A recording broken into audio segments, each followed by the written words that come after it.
Hey everyone, I'm your host, Courtney Massey. And I'm your host, Valerie David, and this is the night session. We're back. We took a Yay! little unexpected time off because I was pretty ill for a while, and I no longer feel like death, but I still have a lingering cough. So I apologize if at any time it sounds like I'm hacking up a fur ball.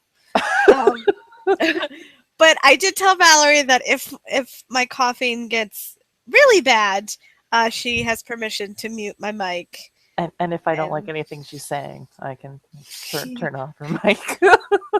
isn't she sweet? Fuck you, Valerie.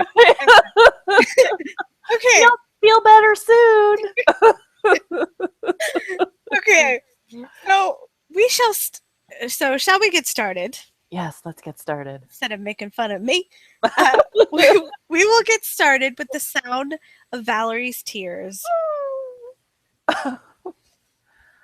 Oh, but it's also, I can't stop laughing at this picture, though. You're laughing to hide the pain. That's right. We have to laugh or we will sob. This is there's a really cute Instagram account apparently that has Roger Federer doll and posts all these awesome pictures. And this one really just kind of summed up 2016, which had already been crap for Roger with the knee surgery and then the back and then missing the French Open, which was his first slam after 65 straight appearances. So people were so happy that he came back and he went out in the semifinals of Wimbledon, which, considering he had just had knee surgery and back pain and everything, was pretty damn good to come back and hit the semis in a slam. So this was kind of interesting because we're kind of watching the tennis in Canada, which Roger withdrew from, which kind of freaked people out a little bit. But he's only played once in like the last 5 years in Canada. So Oh, really? yeah, he doesn't go. So it was like everybody was freaking out that he wasn't playing Canada. And I went and looked it up and I'm like, well, he didn't play in 2012 either, which I didn't think he did. But then I looked and I'm like, and he didn't play in, 2011, 2013, 2015. So it's just like Roger always tries to manage his schedule, and Canada seems to be the one that a lot of time he just bails on because there's always Cincy to play before the U.S. Open. So it's kind of the natural one to let go of, which, I mean, he doesn't play Miami a lot of the times either. It's always that double Masters is the one that he usually gives up on. So it was like, I wasn't concerned, but we're watching, tennis, and I tweet this nostalgic picture of Roger and Andy Roddick. And I got into this conversation with a couple other people who said they were, this made them kind of sad and they were worried that we hadn't heard anything from Roger in a while. And I'm like, well, usually this time of year we don't hear from him. He goes on a long vacation, and especially since he's not playing Canada, blah, blah, blah.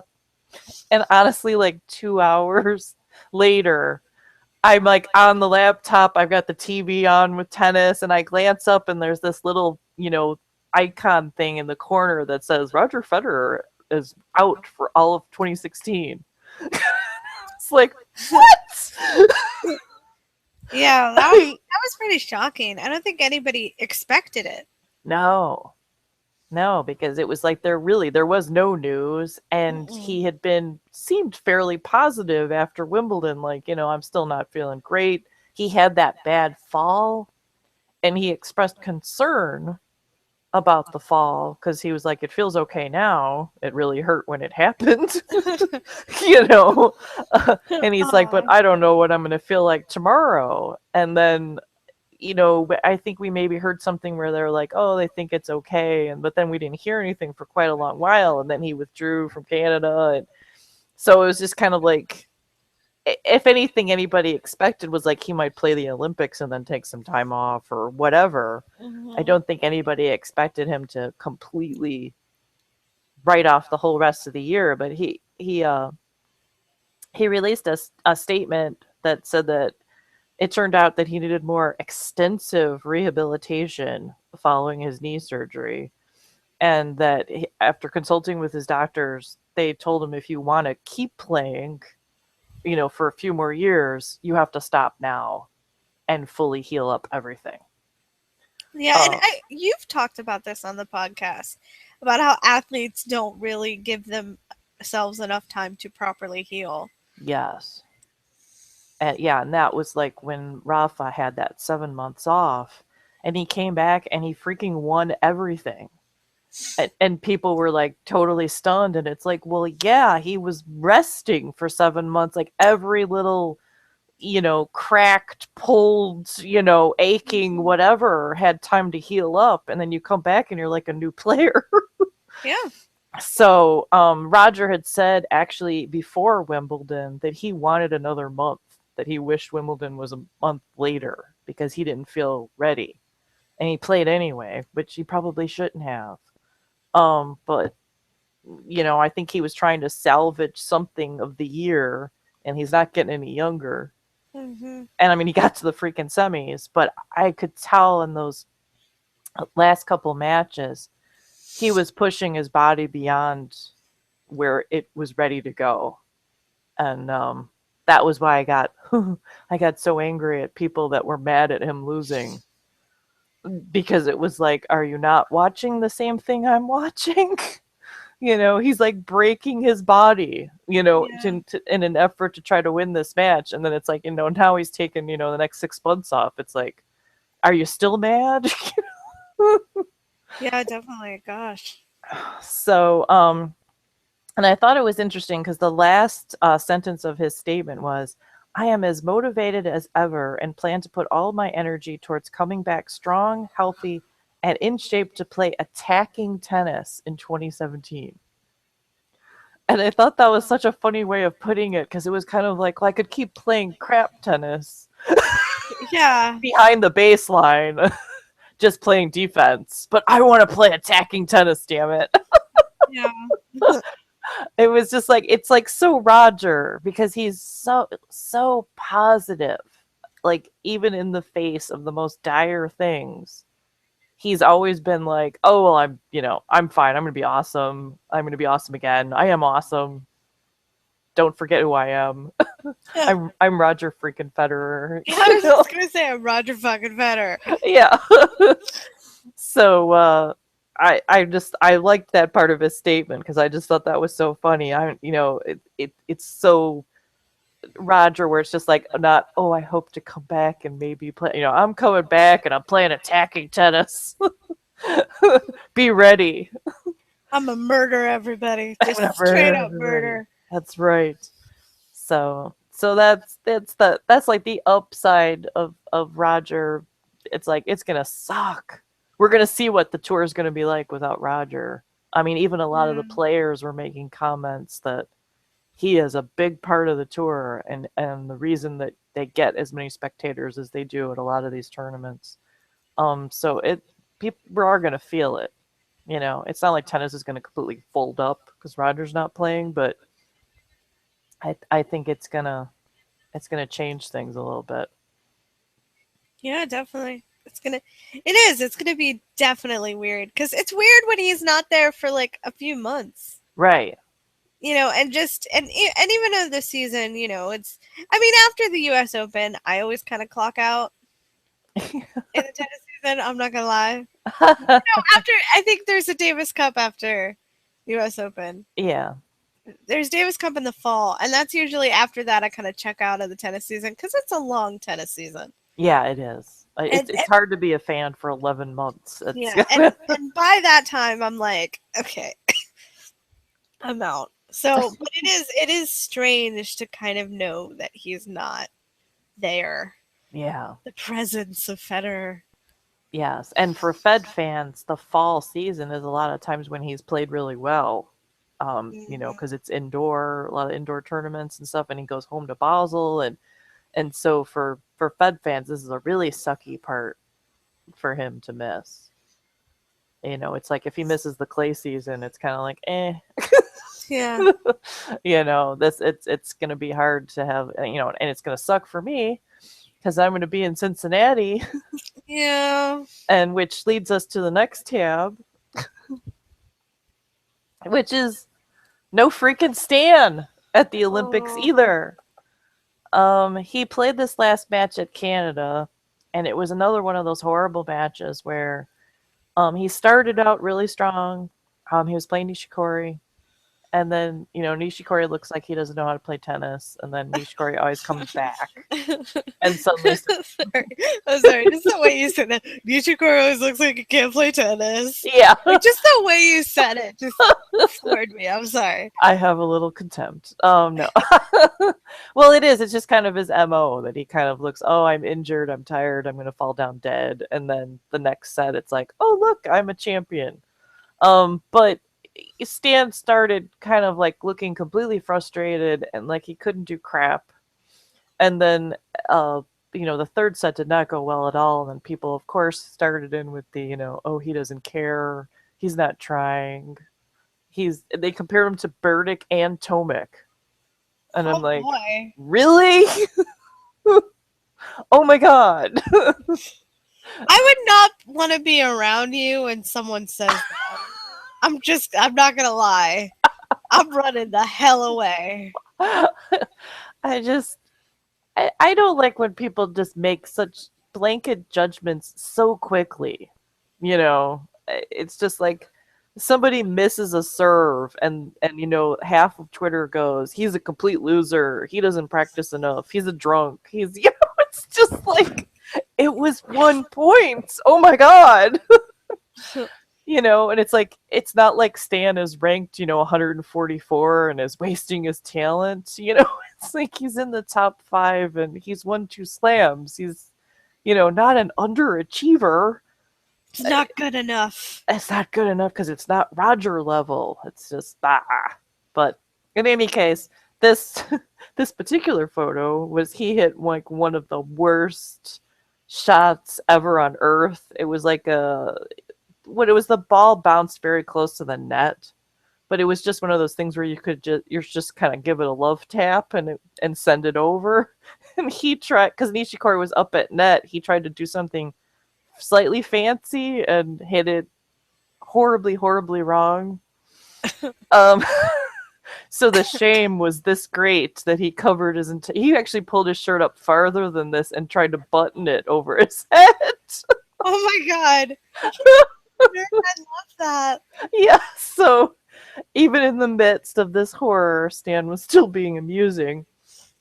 But then I think it was this week, before the Olympics, obviously, he came out and said he wasn't playing the Olympics because he had a back injury. And he said that he'd been feeling progressively worse when he was playing in Canada. And so he went immediately back to Switzerland after losing in Canada and got an MRI done. And they said his spine was overloaded. And he was told to rest for an indeterminate period of time. So I don't even... It's like a weird diagnosis. Yes. And I guess they're going to keep evaluating it. Oh. Sorry, I have gymnastics on in the background, and I just saw a dude wipe out, and I just went, oh! It was a natural reaction. Oh my God. I'm so sorry. It was one of the Americans that I like was on the pommel horse, and his hands just slipped, and it was such I wanted to catch him. I'm sorry. Oh my God. As long as he doesn't break his leg. I know. Player. That was nasty. I'm sorry. Go on about Stan. About my poor Stan pain. Courtney's just like, yeah, whatever. Ooh, gymnastics. No, I saw him fall in my eye line, and I just it was such a natural mom reaction. Oh no, don't get hurt, honey. Such a because it was funny because he was going around in circle for such a long time. And I saw that in my line of vision, and then all of a sudden he just fell. Oh my God. Sorry. I'm sorry. I had such a natural reaction. But yeah, back to Stan and his spine. So Stan and his poor spine, his poor overloaded spine. I know that it's a lot of people withdrew from the Olympics on the tennis side, and some people said it was because they were worried about Zika. And I think Dom flat out said that he wanted the points and the ranking, so that's why he wasn't going. And so it kind of like when Roger withdrew and then Stan withdrew, people kind of saying that it was like, well, they just don't want to go, or what, particularly with Stan. They were like, maybe he just doesn't want to deal with all this, crap going on in Rio, and so he didn't go. But I don't think that's true, because Stan has had a few inexplicable performances in his tennis career, but this one, it's like the fact that he couldn't seem to hit anything or hit anything right, or his timing was so off and stuff. It makes sense that he had a pretty severe injury. So yeah, we'll have to see. But it's like, so I might not see him in Cincinnati either. So I'm going to be Swiss deprived. I thought you were gonna say Swiss depressed. Like it's a new illness. Swiss depression. Sob. So he's been diagnosed with an overloaded spine. You've been diagnosed with Swiss depression. Swiss depression. It does. It sounds like a real illness. It does. You were skeptical at first when I first said that, but now you see that. Now I see it. Right. Now I see it. It's that back, and I don't know what's going on in Switzerland, because Belinda has been out frequently with a back injury as well. And she lost today, didn't she? No, she didn't. She didn't play the Olympics either. Tamea lost today. Oh, the other one. Oh wait, who did I? Oh, sorry. Did I just? Were you talking about Belinda? Yes, I was talking about Belinda. For some reason, my brain automatically went to the other one. Yeah, Timea. Yeah, I went to her when you said that, and I don't know why. Sorry. Yeah, so the Swiss team was extremely depleted, and now they're completely out of singles. So yeah, that sucks. And I mean, and especially because they've been talking about the Swiss tennis for like a year, because Roger was supposed to play doubles with Stan and Martina Hingis, and then Hingis was supposed to play with Bencic, I believe. And I know that was another thing about Stan, was right after Canada, they said, oh, you're not going to be playing doubles with Roger anymore. They're like, are you going to play with Hingis then, since Roger's not there? And he went, oh no, I'm not playing any doubles. I'm just playing singles, which everybody thought was weird. But then when he came out and said he was injured, then it made sense, because it was like he was probably thinking, I can go to the Olympics, but I probably better just preserve myself for trying to get a medal. But no, he's not going at all. And so Hingis teamed up with Timea, and actually I don't know where they were, like in a third set the last time I checked, so I'm not sure. Yeah, I didn't hear about that. I heard about her singles, but I didn't hear about the mix. Yeah, so it was Switzerland's not Switzerland's tennis fans are not happy at this Olympics either. I thought you were gonna say tits for some reason. Like you stuttered, and I was just like, what? Anyway. No, we'll talk about that later. I don't. Yeah. I'm such a boob. Anyway. So we can move on to the next. The opening ceremony. I assuming everybody watched it. Yes. Me. You know what I was mad about the opening ceremony? That Guga carrying the torch was ruined for me on Twitter. It was ruined for me on Twitter. One of the tennis journalists said NBC teased or said they weren't going to reveal who was carrying the torch, but then revealed it was a Brazilian tennis player. So then, of course, we all knew. But I didn't hear that. So he ruined it. On NBC, he ruined it. Hey. And I was mad because I might have cried. Oh. I might have cried when I saw Guga. Well, I didn't know. I didn't hear any of that. And we were kind of watching it and tweeting, and sometimes we had it muted and stuff because the coverage was horrible, by the way. Commentary. Yeah, we'll talk about that. Yeah, pretty crap. Yeah, I had wanted to say about this too, is that the lead up to Rio has been so horrible, where everybody's just been talking about all of the polluted water and that the facilities weren't being built and the corruption and the crime and and then we all go, then we're putting ceremonies around and we turn on the TV and we're like, oh, pretty. Yeah, the world is a wonderful place. We love each other. Yeah, it's like there's probably a dead body washing up on the beach right now. Like, look at this firework display. Woo! I think it's just the power of the Olympic ceremonies that it's always this really kind of beautiful, fun thing where we can kind of forget about the crap. We can forget about how athletes are getting kidnapped and robbed. Yes. And all these things. But also, a lot of people are saying how there's always bad press before the Olympics. They're always saying they're not going to be ready. Nothing's built right. It's always kind of a common complaint. But these Brazil games have been so much worse. Like, the press for this has been so bad. Yes, and I think with reason. I mean, it's been pretty dangerous, and especially for the people in the water sports, because the water quality there is terrifying. Yeah. So, but it is one of those things where as the Olympics have been going on, they are starting to lose their luster with all the doping scandals and all this kind of stuff, and then you watch the opening ceremony, and it's like you get that feeling again about why we do it. Where you do bring all these people from different countries together, and it doesn't matter what their politics are or anything. They're all, there together for the same reason, and you like embrace the host country, and they share, their culture with you, and it's kind of like it's meant to be like the best of humanity. Yeah. And so then you watch that kind of stuff, and you're like, well, I don't know, maybe we should still do the Olympics. It's a weird thing. It's like you get all mad, and you're like, we shouldn't do the Olympics anymore. It's the idea is lost or whatever. I never felt that. I always felt like, why don't we have Olympics maybe in, I guess, better areas, which I feel bad saying that, but I guess I don't remember so much controversy with London Olympics, right? Unless I just didn't pay attention, and I'm just like, can't we just keep it in London?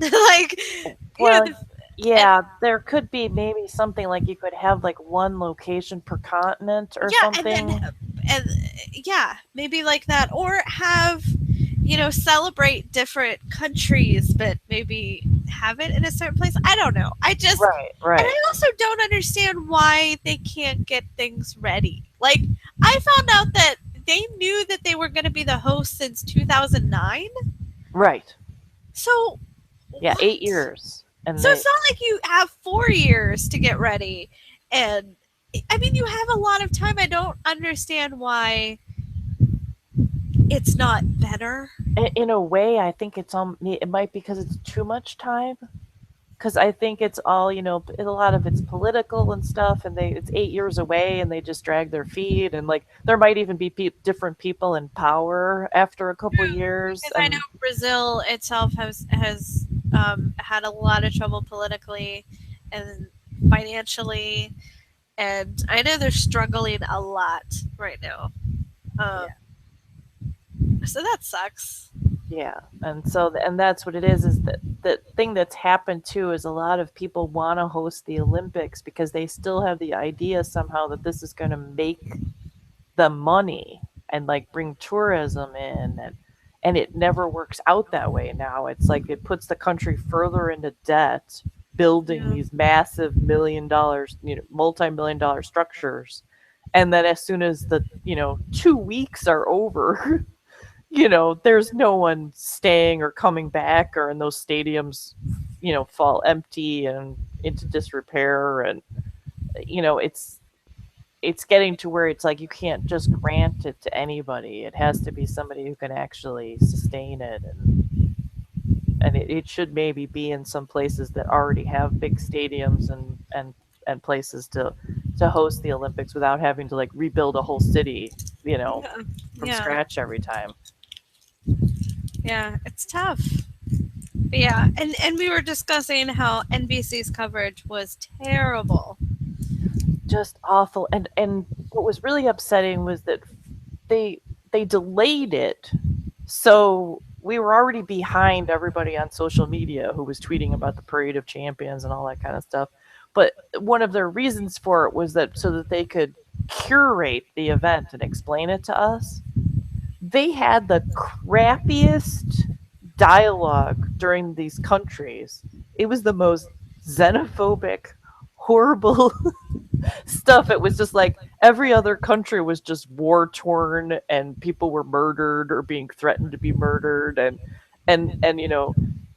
but America was great and this and that. And my favorite one was they said that they show the Romanian delegation and there's all these athletes and stuff and they go and probably the most famous Romanian is the coach for the American women's gymnastics team. Oh, God. And we're like, I actually see. Here's the thing. I actually zoned out a lot of the time because I couldn't take it. So I was just trying to focus on them and not so much the commentary. So yeah, I missed that one. yeah, so that was the most famous. I'm thinking like people in Romania would probably disagree with you that that's the most famous guy. And I'm thinking, and I'm guessing he probably coached some Romanian players before he took over the Americans. It's just like it was just awful. And I said they would, they talked about a lot of negative stuff, and a lot of times they would be showing the flag bearer, and they would be talking about all this stuff about, what country they, not country, what, city they were from, and what their education was, and what sport, and they would turn out that it wasn't the flag bearer they were talking about. It was some other person in the. Oh yeah, they would. Yeah, and then they were talking about somebody, and it ran long, and then they're like, "Oh, we're on this country now." Right. And I'm like, "Who the hell are you? No one could keep up with you." No. Because they're showing all these different people, and they're not Explaining who knows where they are. Yeah. Yeah. So I'm going. So you delayed it, and you still didn't give us any more information. No, and I really hate that they have to explain it to us. I mean, I get it, but at the same time, are they being explained it in the arena? Because I know they have translations talking about story, but we can hear that. Right. Because I can often hear, it in Portuguese and English in the arena. Right. So why can't we just watch it naturally? Yeah, exactly. Yeah, just watch it as it is. Yeah, because they just announced the delegations. And I mean, if they flashed up names of people on the screen, and this person's for gymnastics and whatever, that would be helpful. But to them to be talking about random crap the whole time, and then they built up to the US team for an hour and a half. And then they finally got to them, and they didn't really seem to show anybody. I know. I thought that too, because they went to break, and I thought they were going to come back and show more, because I think we had over 500 athletes. Yeah. So I thought they were going to spend a lot of time on the U.S., and they really didn't. But you know what kind of I didn't understand? Is the U.S. bitched because they wanted the U.S. to be at the end of the show.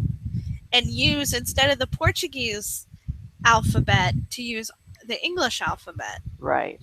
Well, okay. Because they felt that Americans weren't going to watch the entire ceremony then. Okay, but here's the thing. You're showing this on tape delay. Why don't you just cut and paste us at the end? Yeah, right. Americans aren't going to know. Yeah, right. Or how you always go, oh, we have to explain this to you. Then just explain. We cut and paste America at the end. Right. You know what I mean? I don't understand why America makes such fuss over things that are easily fixable. Yeah, that they were going to edit anyway. Yeah.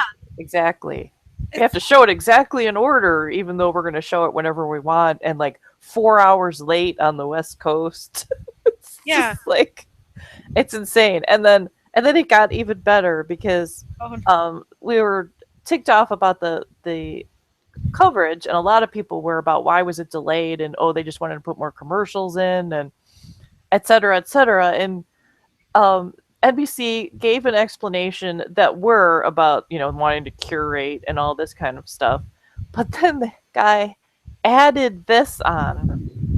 The people who watch the Olympics are not particularly sports fans. More women watch the games than men, and for the women, they're less interested in the result and more interested in the journey. It's sort of like the ultimate reality show and miniseries wrapped into one. And to tell the truth, it has been the complaint of a few sports writers. It has not been the complaint of the vast viewing public.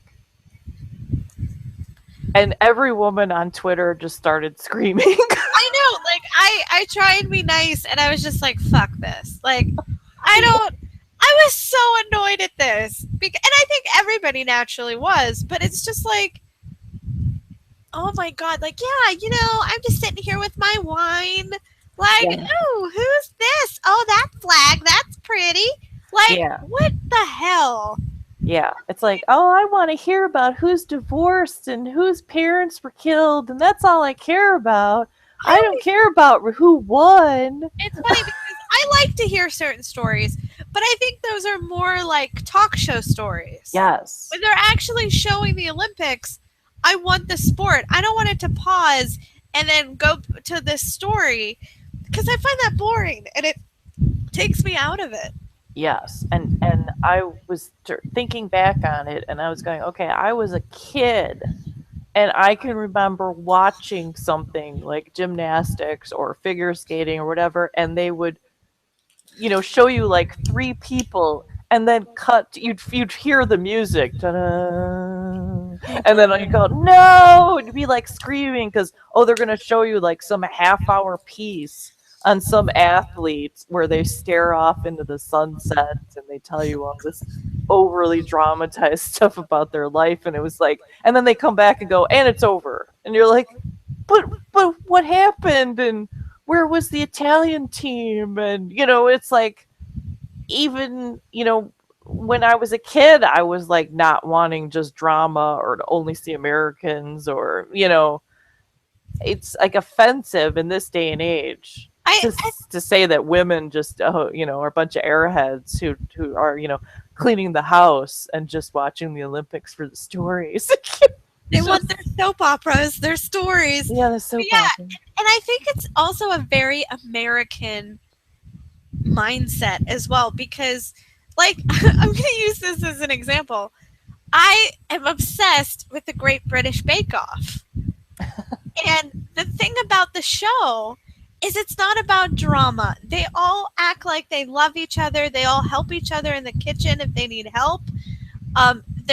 There's no real drama. The drama is, if they drop a cake. Right. But it's not, it's not about their lives. I mean, of course they tell you, this person's a firefighter, this person's, a home cook, whatever. But they don't make it about drama, where a lot of our reality shows are, they hate each other and they create this feud and all these things. You really don't need that. Right. You just need, some good people and enjoy the experience. And if you like whatever you're watching, cooking or gymnastics or swimming, if you like that, you're going to enjoy it. Right. You don't have to create this fake fluff. Yes. And I mean, there are beautiful Olympic stories. I mean, there was a story about how the Syrian refugee, swam for her life, and now she's swimming in the Olympics. I mean, they're very beautiful stories that people would love to know, but I think they're articles and talk shows, and they're a time and place for it.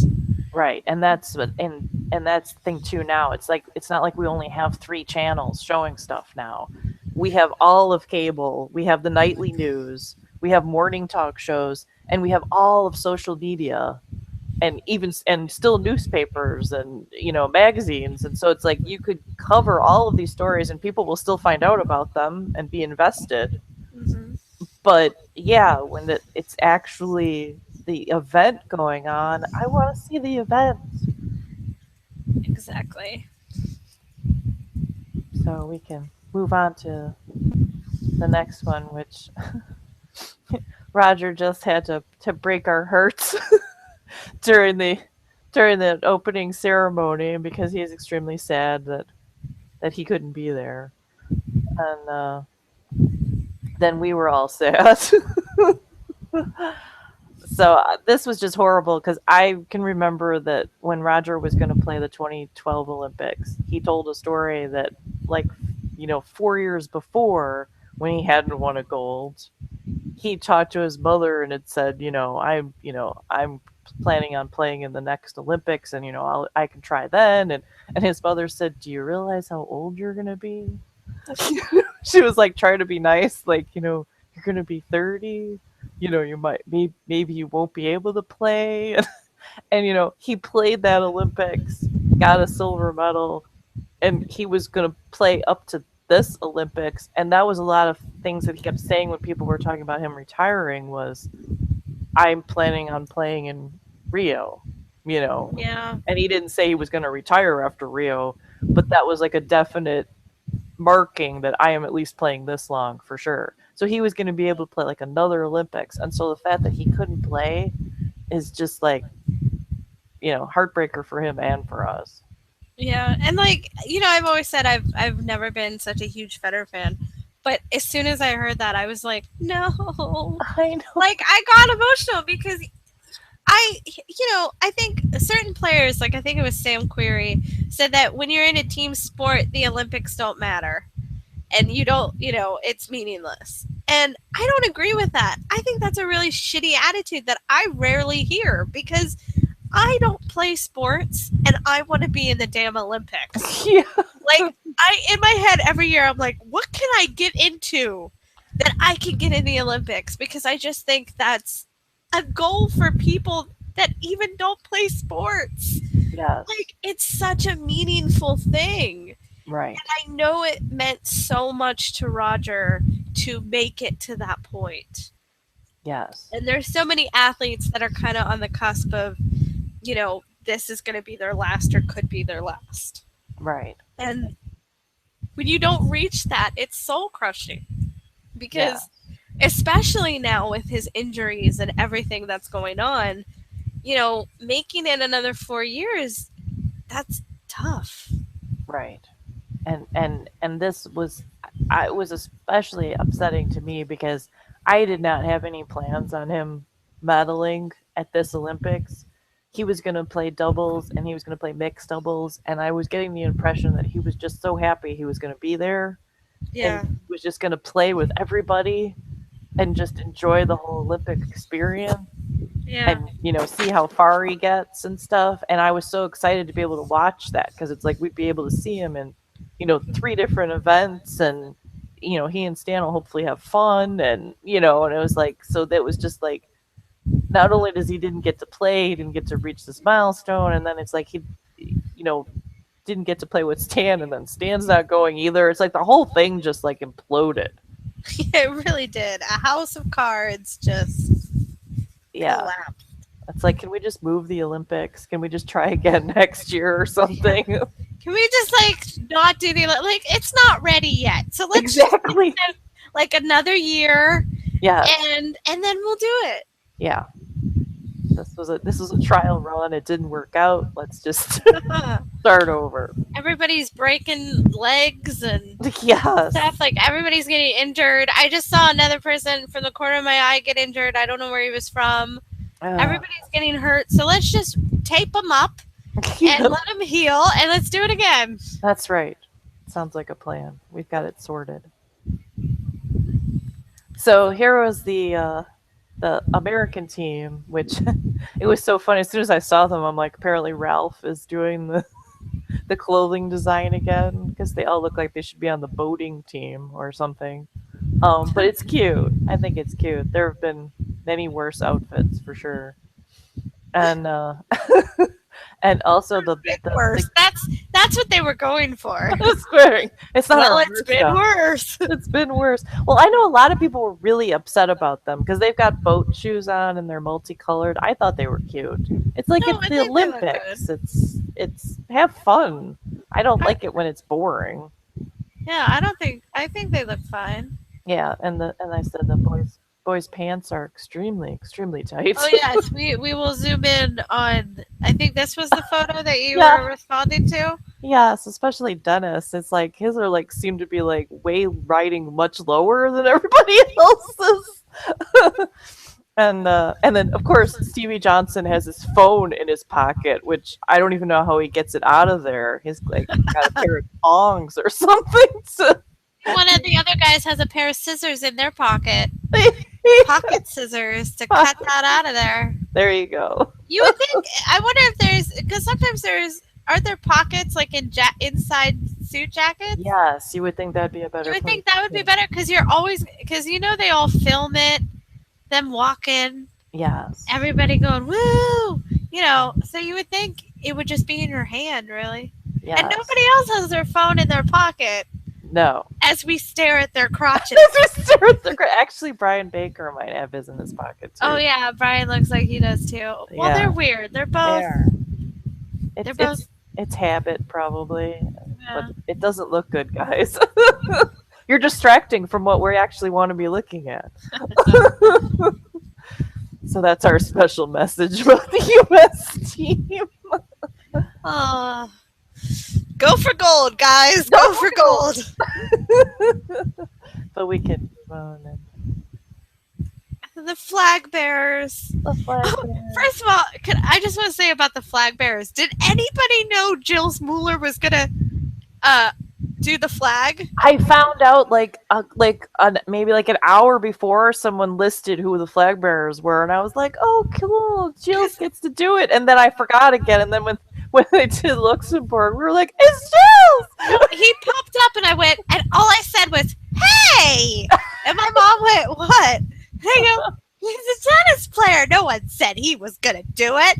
Like there was all this publicity for everybody else. Yeah. And then all of a sudden, Gilles Mueller just came under the radar. And it was funny because I was right. Because somebody asked me how many flag bearers there are. And I said 4. Oh. And they go, well, wait, who's the 4th? Well, I got the wrong information for the 4th. And I thought someone said Ivanovic was doing it on Twitter, but I think that was a joke. And I took it for real. And then I was like, oh, and then I looked it up. And then I go, oh, wait, it's not. Because, I have to pay attention to everything. So then I was like, oh, never mind. I got bad information. But no, I was right. I just couldn't name him, but I was right. But yeah.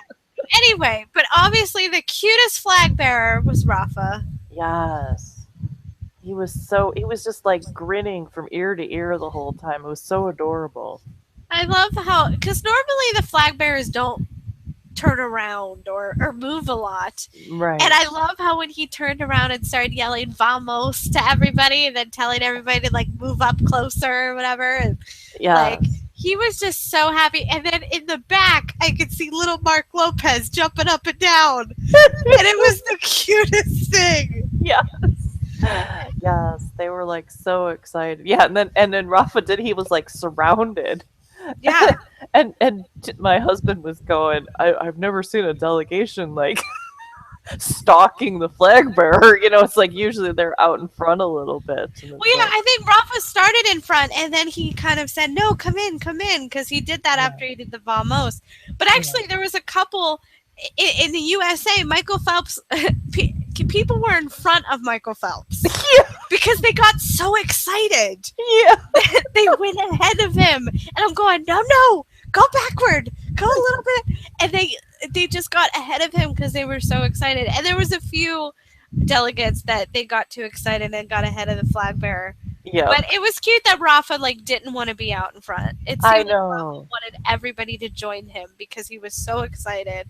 Yeah. And he didn't and it's like he didn't want that to be just his moment. It was everybody's moment. Right. And that was very sweet. And he's just so excited. And everybody knows, everybody who's seen Rafa at a soccer game or football, you know how he gets excited. Yes. It's the cutest thing in the world. Yes. And Carol I thought Carol was good too. She seemed really happy, and I thought this picture was cute. I liked that they all kept finding each other, and so we were getting all these tweets and stuff through the whole thing. Yeah, what I really loved about Brazil is they said how normally each country kind of has their own section, but in Brazil they all got to mingle with each other. Yes. Uh-oh. Courtney's gone. I'm good. That's not... I'm hovering over the mute button.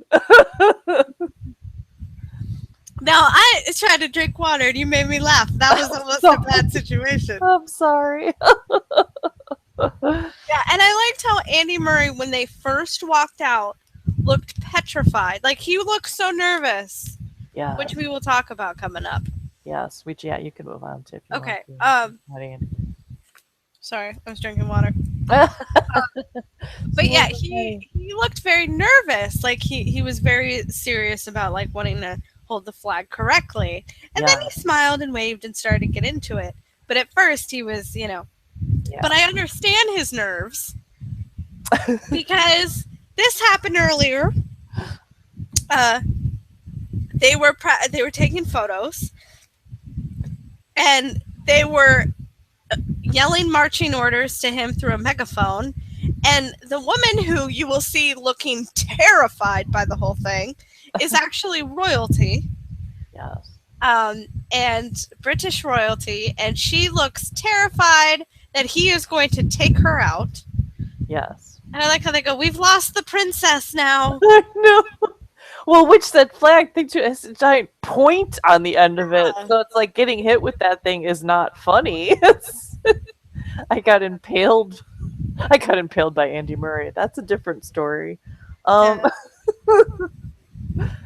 yes, look at her face. It's just so priceless.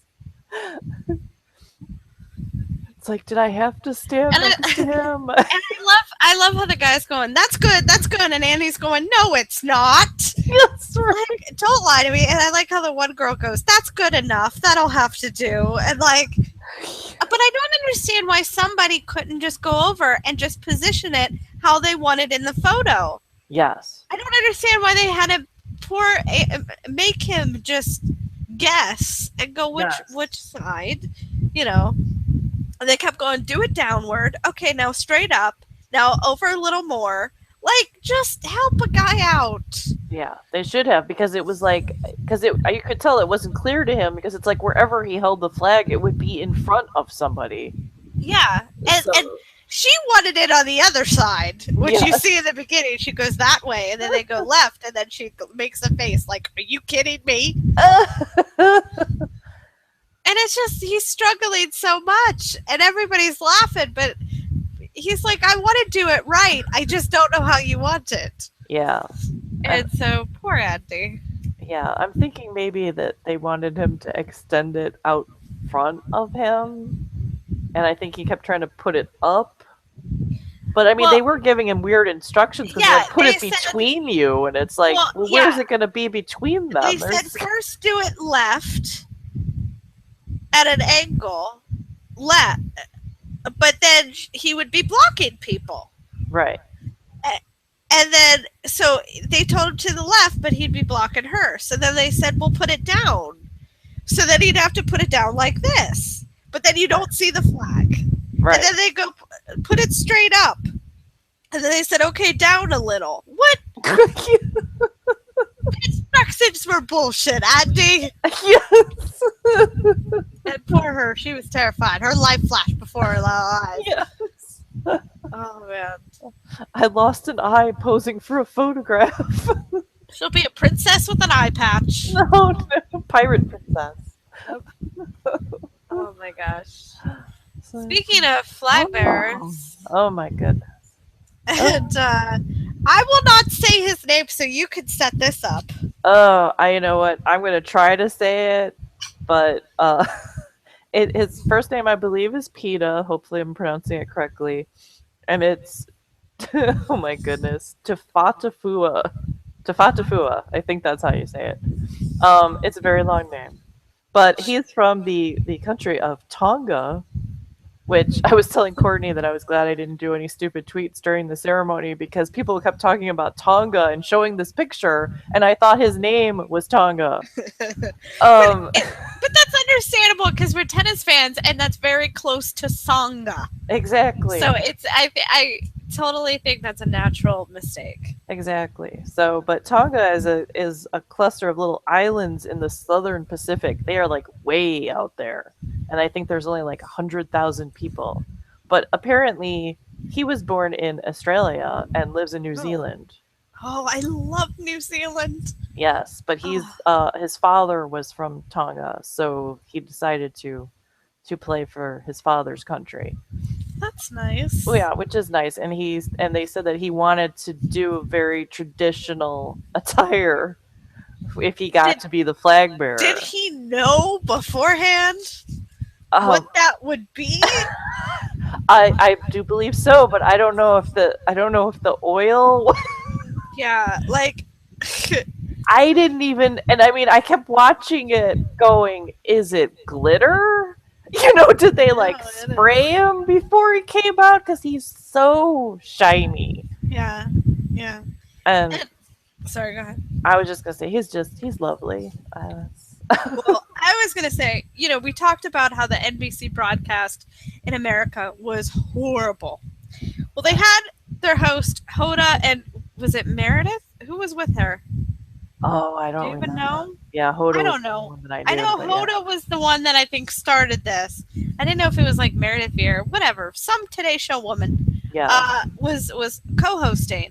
And I mean, it was absolutely dreadful, and Matt Lauer.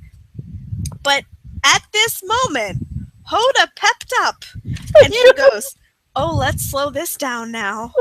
and it's funny because I think she said it before we really saw him. Yes. And she immediately lost her shit. Like, everybody, I think even Matt Lauer got into it. Yes. I swear, and I tweeted this. It turned into the night session. I am not kidding you, folks. No. Without, saying bad words or being too crazy. Yes. I think they made a few sex jokes that night too. They made a few inappropriate jokes. Yeah. She kept going, really, I went there. Oh no, it was the Djibouti or whatever. Oh yeah. Making Djibouti jokes. Djibouti, yes. So that was the thing. She kept making Djibouti jokes. But yeah, so they totally just lost their shit. And they all started drooling over this fine, oiled up fellow. Like, seriously, he was greased. He was ready to bake in the oven for 325. Okay? Yeah. He was, yeah, I know.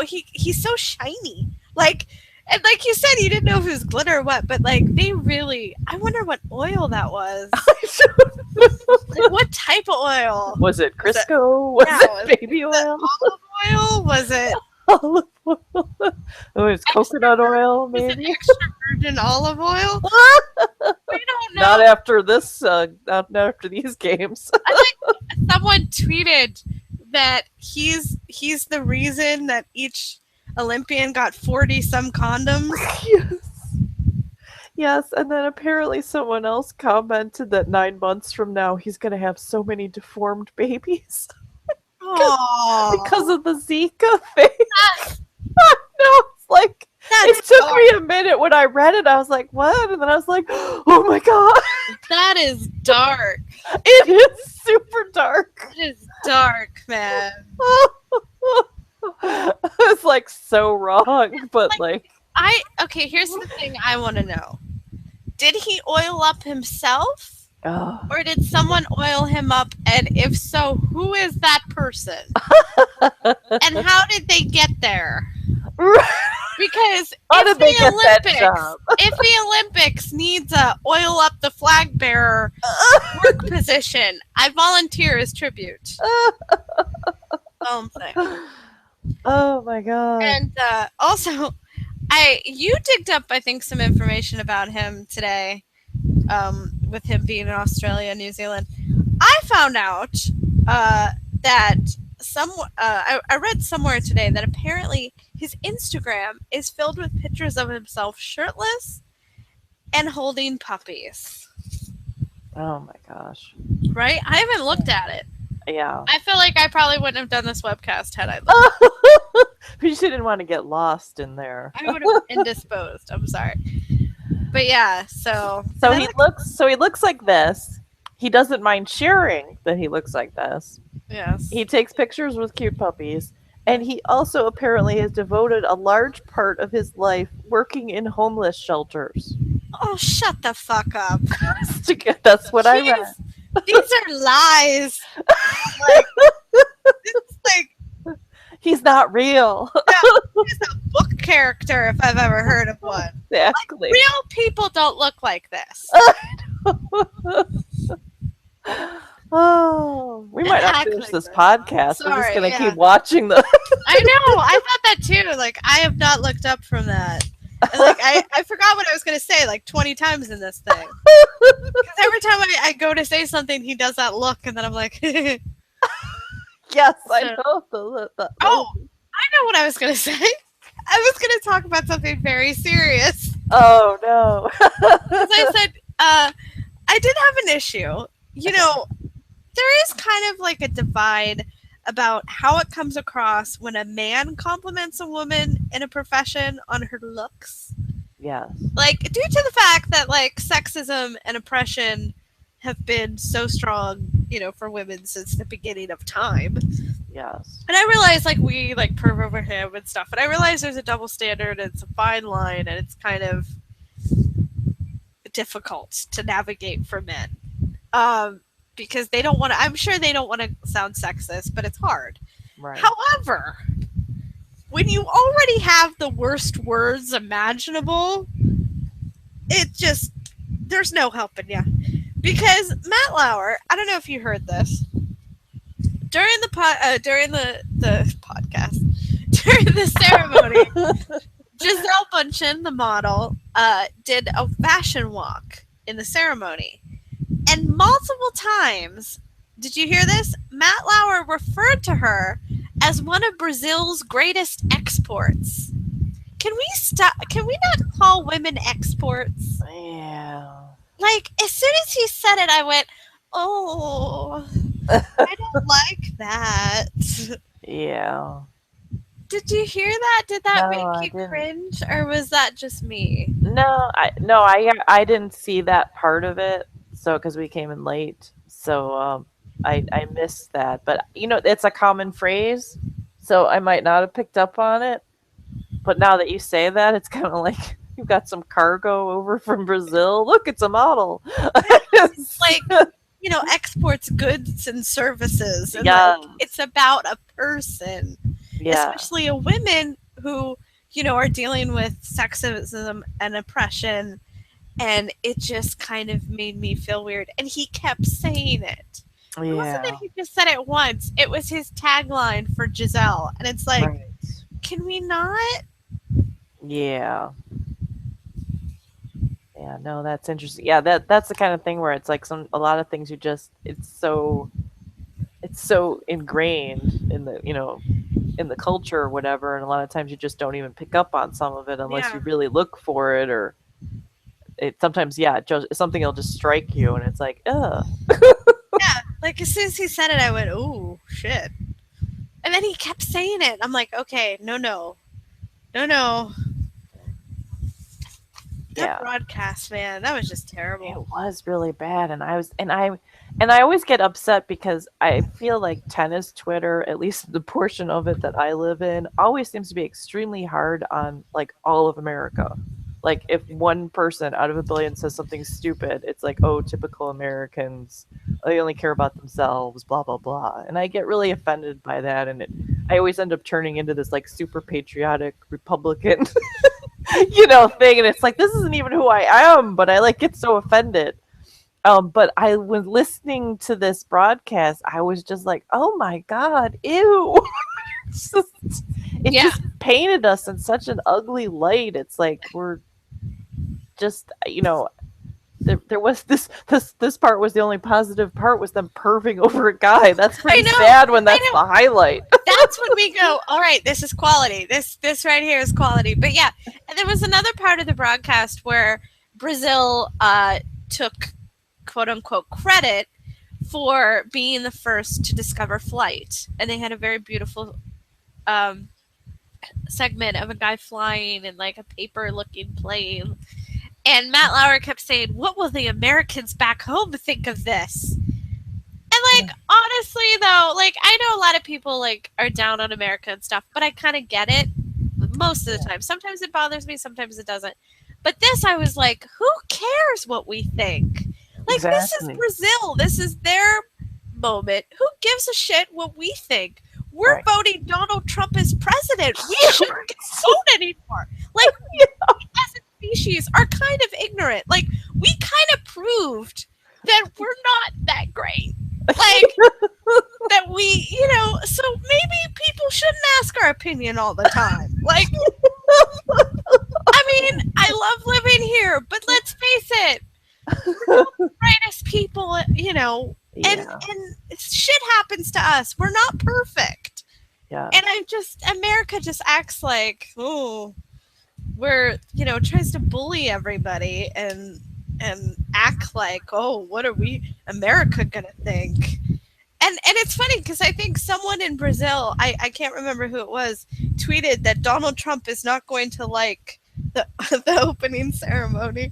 It was some, like, I don't know if he was part of the Olympic committee or a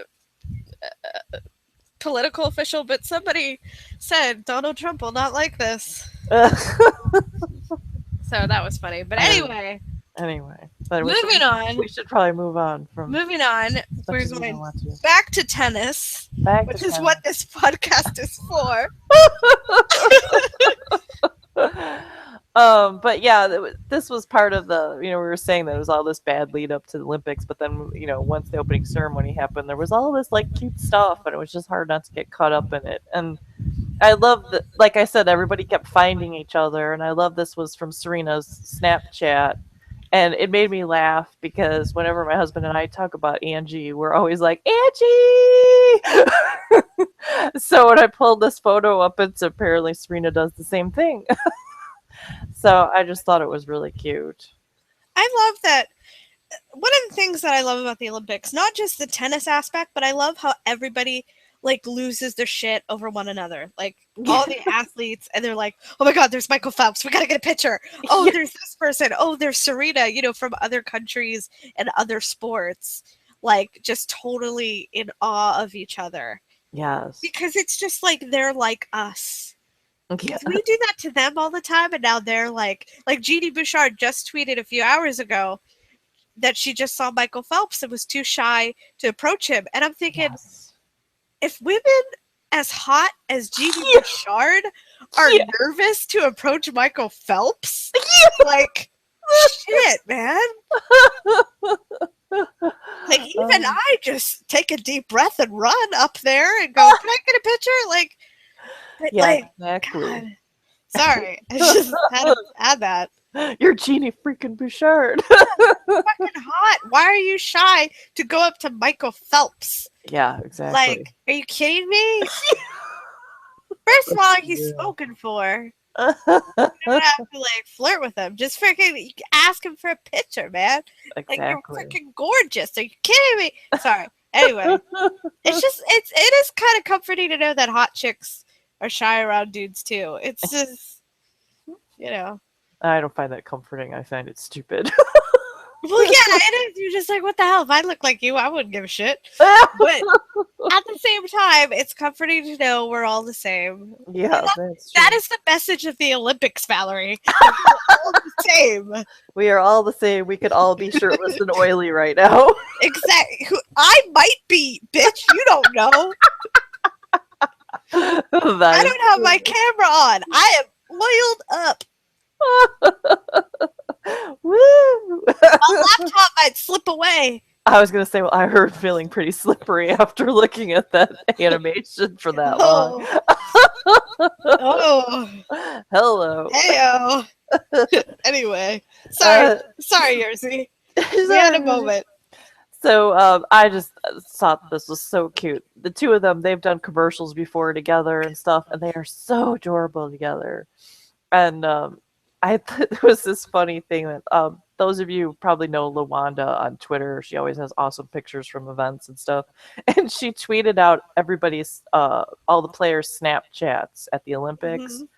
And she tweeted, here are the Snapchats of the tennis players in Rio. Also Jerzy, but all in Polish. And he is crazy. Crazy. He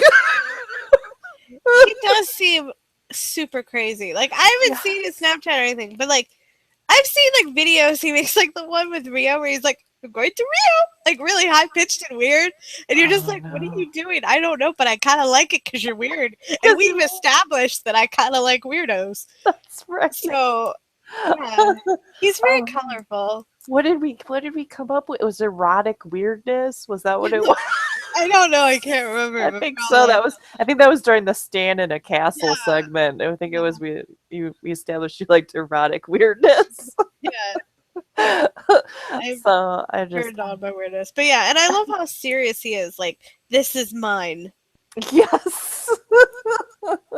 You can't have her. She is from my country. I will protect her from Zika and everything. That's right. And from oily men from Tonga. Yeah, like she's all like, yay! And he's all like, this is the Olympics. I am serious. I don't know what accent that was, but you know. Oh, Jerzy. Also, if you're ever around him, compliment him on his glasses. Yes. Like I did. He will get very happy. Oh. Yeah, he looks awesome in them. I like it. Yeah, well, I complimented on sunglasses, but I figure any glasses will do. That's right. He'll get excited and go, oh. Always really? compliment people on their accessories. Yeah, especially men. They get real into it. Like, oh, thank you. I got these for free from a sponsor. It was funny because his reaction after he left, everyone burst out laughing around me, and then I felt so cool. Like I was just like, yeah, I caused that. yeah, I caused that weird ass moment. Anyway, we'll move on. Oh, we'll get her. Oh, Timea. So, yeah, she got caught in the elevator with the that's an elevator? gymnastics. Yeah, that's what someone else said, and it looks right because that explains why they're all crammed in there. It's probably the Cincy elevator. They yeah, I was going to say, transported we it to love those Rio. elevators. Yes. We have fantasies about those elevators. I believe it's the Swiss gymnastics team. I think she said, and she said that she was invaded by blue. It's like if I'm going to be invaded. I want to be invaded. I want this one right here. Can you see my mouse? The Yes. one in the corner. Yeah. Okay, I have a message. If you are over the age of 18, the chubby American chicks that will rock your world, slide into my DMs, baby. That's my message. You guys can put that. I don't know who he is. Find him. Find him. Find out who that guy is. This one right here. And let me know. That's all I'm gonna say.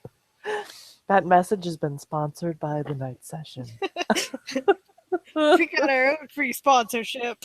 I just love it. Sorry. I just love it. And it's so perfect because her eyes are so perfect. They're so pretty. It's got that It's very rocking the eyeliner. Matches. It all like it's very color pleasant. It all matches Yes. because it's all blues and greens. Yes. So I'm just Timea is a lot of fun, and this was another. It's like, Yeah. cute boys. Like, hey, boy, hey. Hey.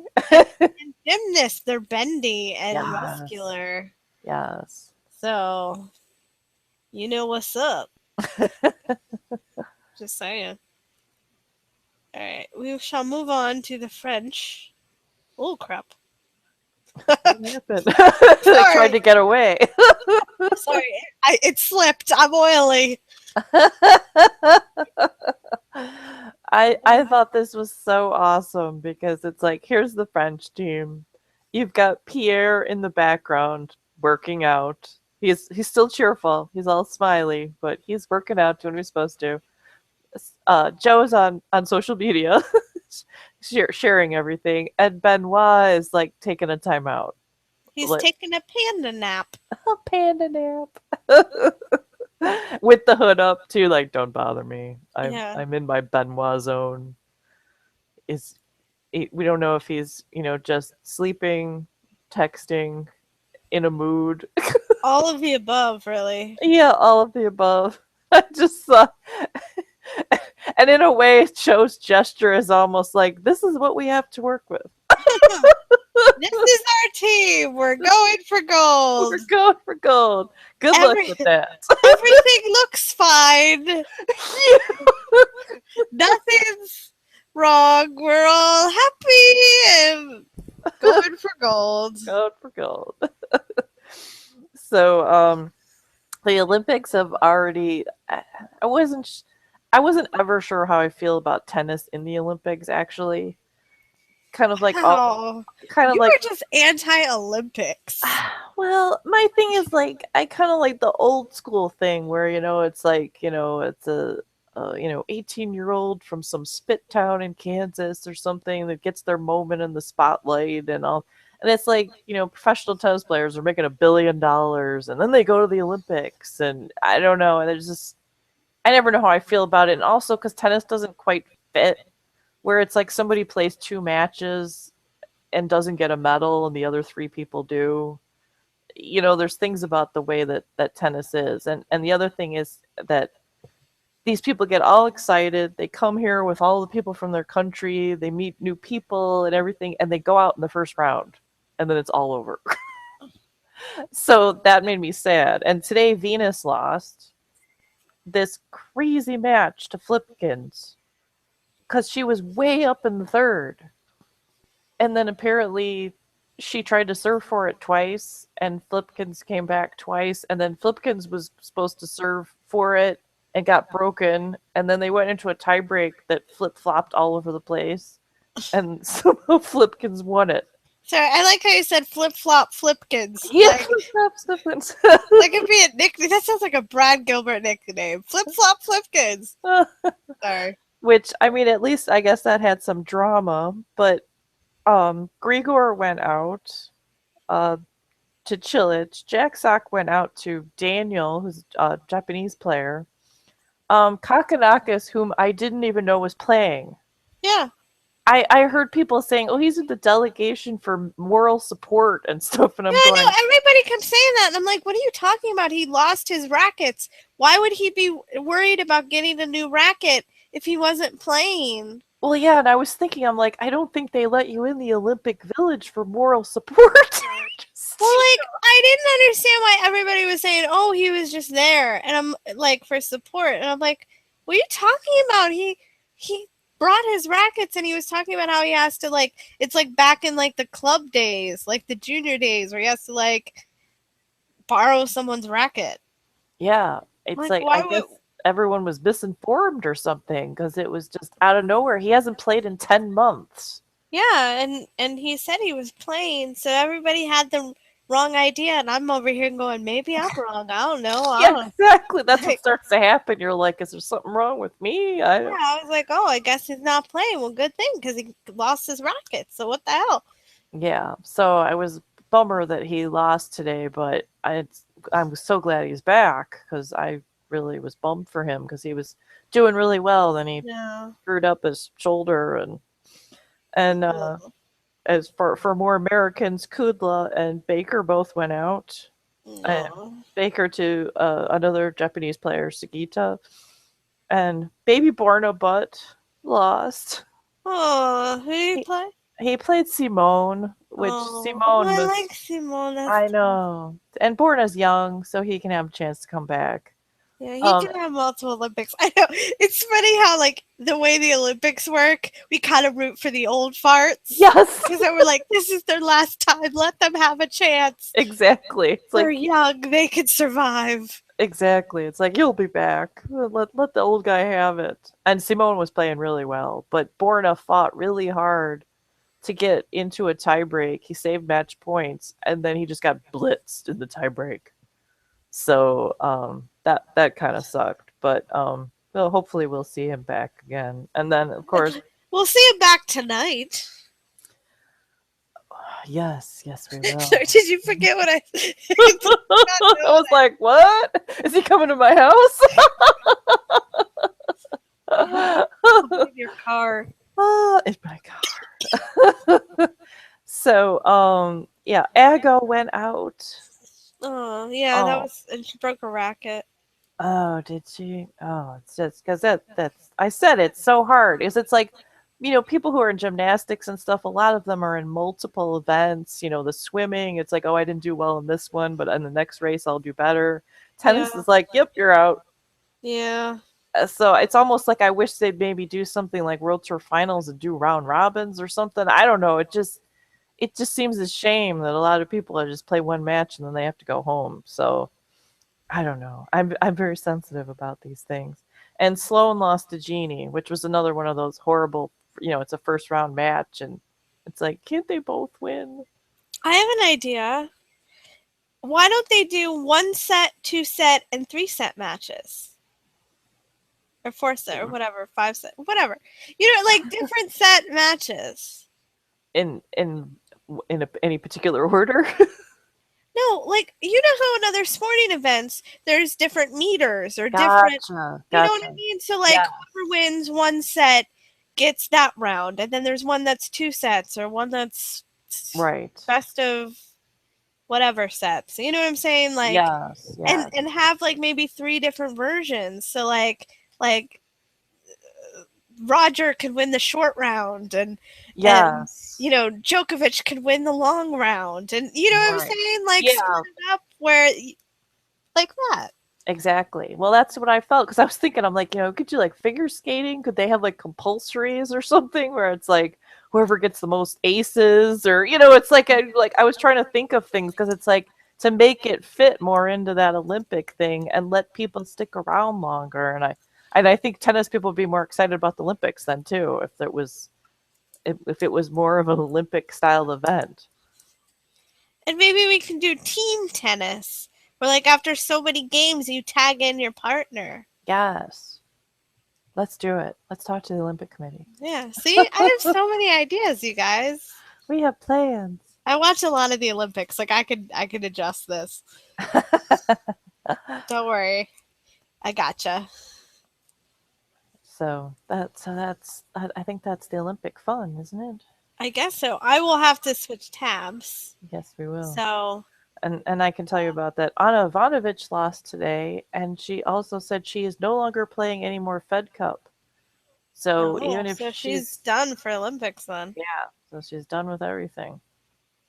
So I thought that was kind of interesting. But I guess, Fed Cup and Davis Cup have always been problematic for players. The scheduling is just so hard. Yeah. And now that they made it an Olympic requirement, I think that just made everybody even angrier about it. I think they wanted to get people more involved, and it just seemed to make everybody madder, Why don't the Olympics, like, how many... I don't know how to word this. Why don't, like, the Olympic Committee, like, pick what players they want? You know what I mean? Like, how gymnastics, like, they make up their teams and things like that. So why not, like, countries, like in France, like, they get so many players. So I want this player, this player, this player, and pick the best of their country instead of having it to be eligible by, like, Fed Cup or whatever. Right. Yeah, there's all kinds of eligibility requirements and stuff. I think they still have some say in it, because it seems like with the Australian team, it was like, we don't want you to go. But yeah, there is, I don't even understand it all, to be honest. But I think they should just pick their teams. Like, everybody gets so many players. Right. And just pick your teams. I don't understand why it has to be all these other factors, because it's like some players are highly ranked, but they don't have enough Fed Cup or Davis Cup credits. Like, it's just such a weird format for tennis. Yes. Yeah. Well, that's what I said. It's another thing where it's not a natural fit for the Olympics. And I think it could be. Well, I don't understand golf. Yeah. I don't get that. That's like all that stuff. I don't know.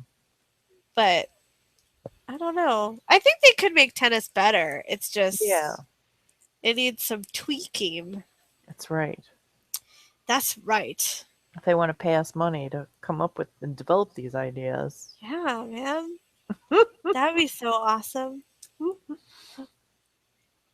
Throw that out there. Okay, all our fans need to throw that out there and give that guy my details on the Swiss gymnastics scoop. That's what needs to happen. Just so you're watching gymnastics. You have to keep an eye out for him.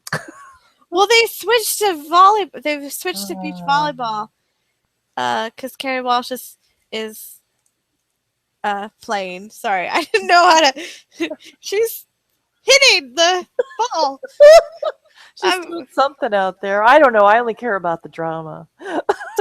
Yeah, I mean, I don't know. I haven't heard about her kids in a while, so Yeah. not really into it. Yeah. All right, so let's go to Insta-Goodness. Insta-Goodness. I think it shows up, right? Yes. Okay, good. Okay, so we're gonna start with the U.S. Open, which is coming up. The U.S. Open, which was another thing that was sad about the U.S. Open roof Twitter account said they were sad. They tweeted out they were sad that Roger was going to miss their grand opening. Aww. And I was like, I seriously thought about that myself. I'm like, U.S. Open's got a new roof and Roger's not going to see it. It's just like... He can visit. Exactly. It was like, maybe he can go anyway. Just hang out. But this article on tennis.com, this was awesome. They had all kinds of photos of this and the new grandstand stadium.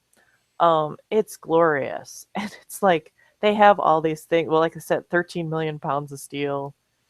The roof closes in 6 minutes. So they said they think they might be able to keep players on court if they have to close the roof.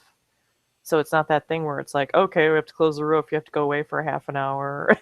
How long does Wimbledon's roof take? Wimbledon's like a half hour because then they have to, a lot of it is, the roof takes a while to close, but then they have to do all the climate control. Oh. I didn't know about that. It's an art, apparently. Yeah, and it takes a while. But this one, they said it closes in 6 minutes, so it'll definitely be faster. And then they've got these like giant duct work all around that's going to pump the air in when they close the roof. They've got a separate building that's got the cooling center in it. Ooh. So it's pretty cool. And they this was something I knew JD would be particularly interested in. They said even if it's not raining, when it hits about noon, the whole upper deck is in shade now. Oh. When it's 100 degrees out. Oh, yeah, I hate heat. You guys should know this by now. I cannot stand heat. Like right now, I'm happy that the weather, like my bedroom cooled down enough, or I would just be sitting here like, because I had to take my window air conditioner out because I had holes in my screen and bees were coming in, which I'm really allergic.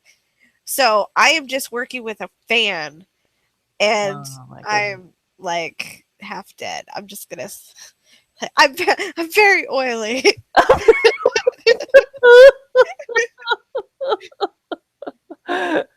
Well, there you go. Yeah, the shade thing is big. It is always funny. I look for it in tournaments now because it always happens at Cincy.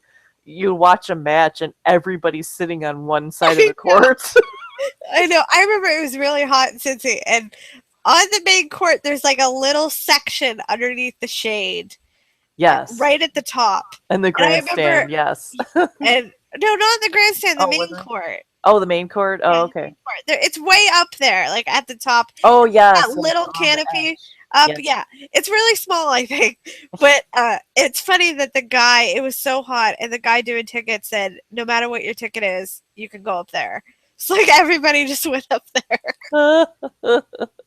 Yeah, there's like it's like 2 rows or something it shades. But yeah, I mean, when it's brutal out, it's like, I don't care. I'll sit under a post. It's just like anything for a little bit of shade. But yeah, grandstands like that at a certain time of day, there's just like a little tiny building at the end of the seating, and it casts this like 12-foot square piece of shade, and that's where everyone's sitting. I'm surprised it doesn't turn into like an apocalypse situation where people are just fighting each other to get that one little space. It is. It's like that. Like they just grab people's cup of ice and throw it down the stairs. But yeah, JD has it. He has it like timed on the main stadium where he's like, at 3:05 is when the shade hits us where our seats are, and so he'll be sitting there going, just 20 more minutes, just 15 more minutes. Oh my god, that's hilarious! It's awesome. And a lot of times women will choose like which match to go to because it's like, oh, it's gonna be in shade. Let's go to that one. Does he cheer like when it happens? Yes, pretty much everybody does. Like, You all he's just a like let wizard. out the sigh of relief. Yeah, but like he knows. Like he knows, okay, in like a minute and 20 seconds on the dot we will be in shade, and then it happens like he's a wizard. Exactly. You Like, say that like really loud. Like, by the power vested in me, yeah, shade will come upon us. And then it exactly. happens and everyone's like, holy shit, who's the witch? We'll have to maybe try that this time. Shit. Oh, I wish I was going. So plan your tournaments around shade. You will Yeah. thank us. Yeah, man. August in the US on the East Coast, like, oh god, it's Yeah. rough. It's brutal. So we can move on to the next thing. Oh wait, I had one other thing to say about the US Open thing. I'm sorry. Okay, That I'll go I back. found very confusing. Okay, what?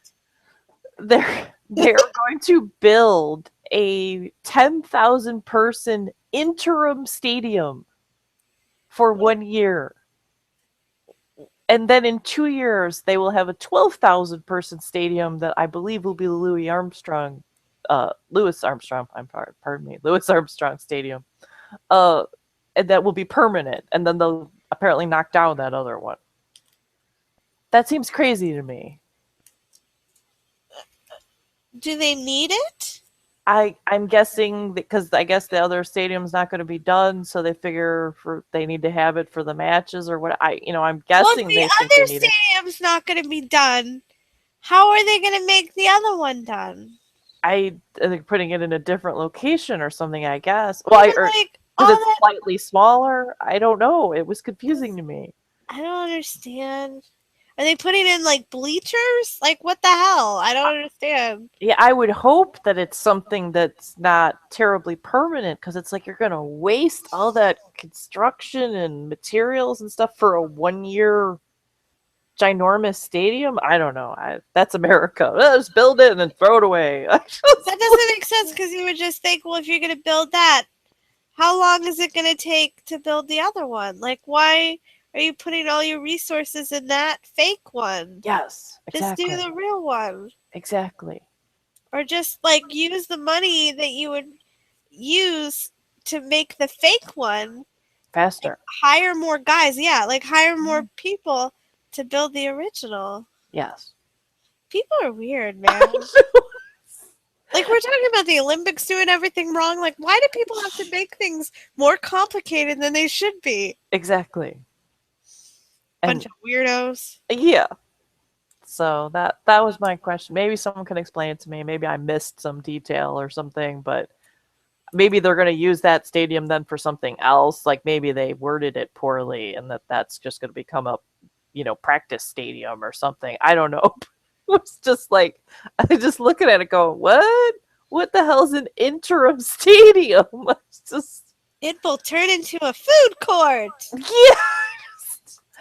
I don't know, but that's one of the mysteries of the universe. So now we can move on. I thought this was cute. Hold on. What is this freaking header bar? I don't know. Sorry, I just noticed it and I just it creeped me out and I was like, what the hell, Chris Evert? What the hell is that? That's a good question. I don't know. But I thought this was funny because Chris McKendry tweeted this picture of apparently Chris Evert scaling a cliff face. And, she says some girls' trips involve wine and spa. And then I just thought it was funny that Christy said you had your wine too. It's kind of like, don't tell any lies. But this is crazy. Yeah. I would not do that. No. And I mean, it's good. Looks like she's got a line and stuff. Maybe if I had a little wine. Yeah. Maybe that makes it easier, right? Yeah.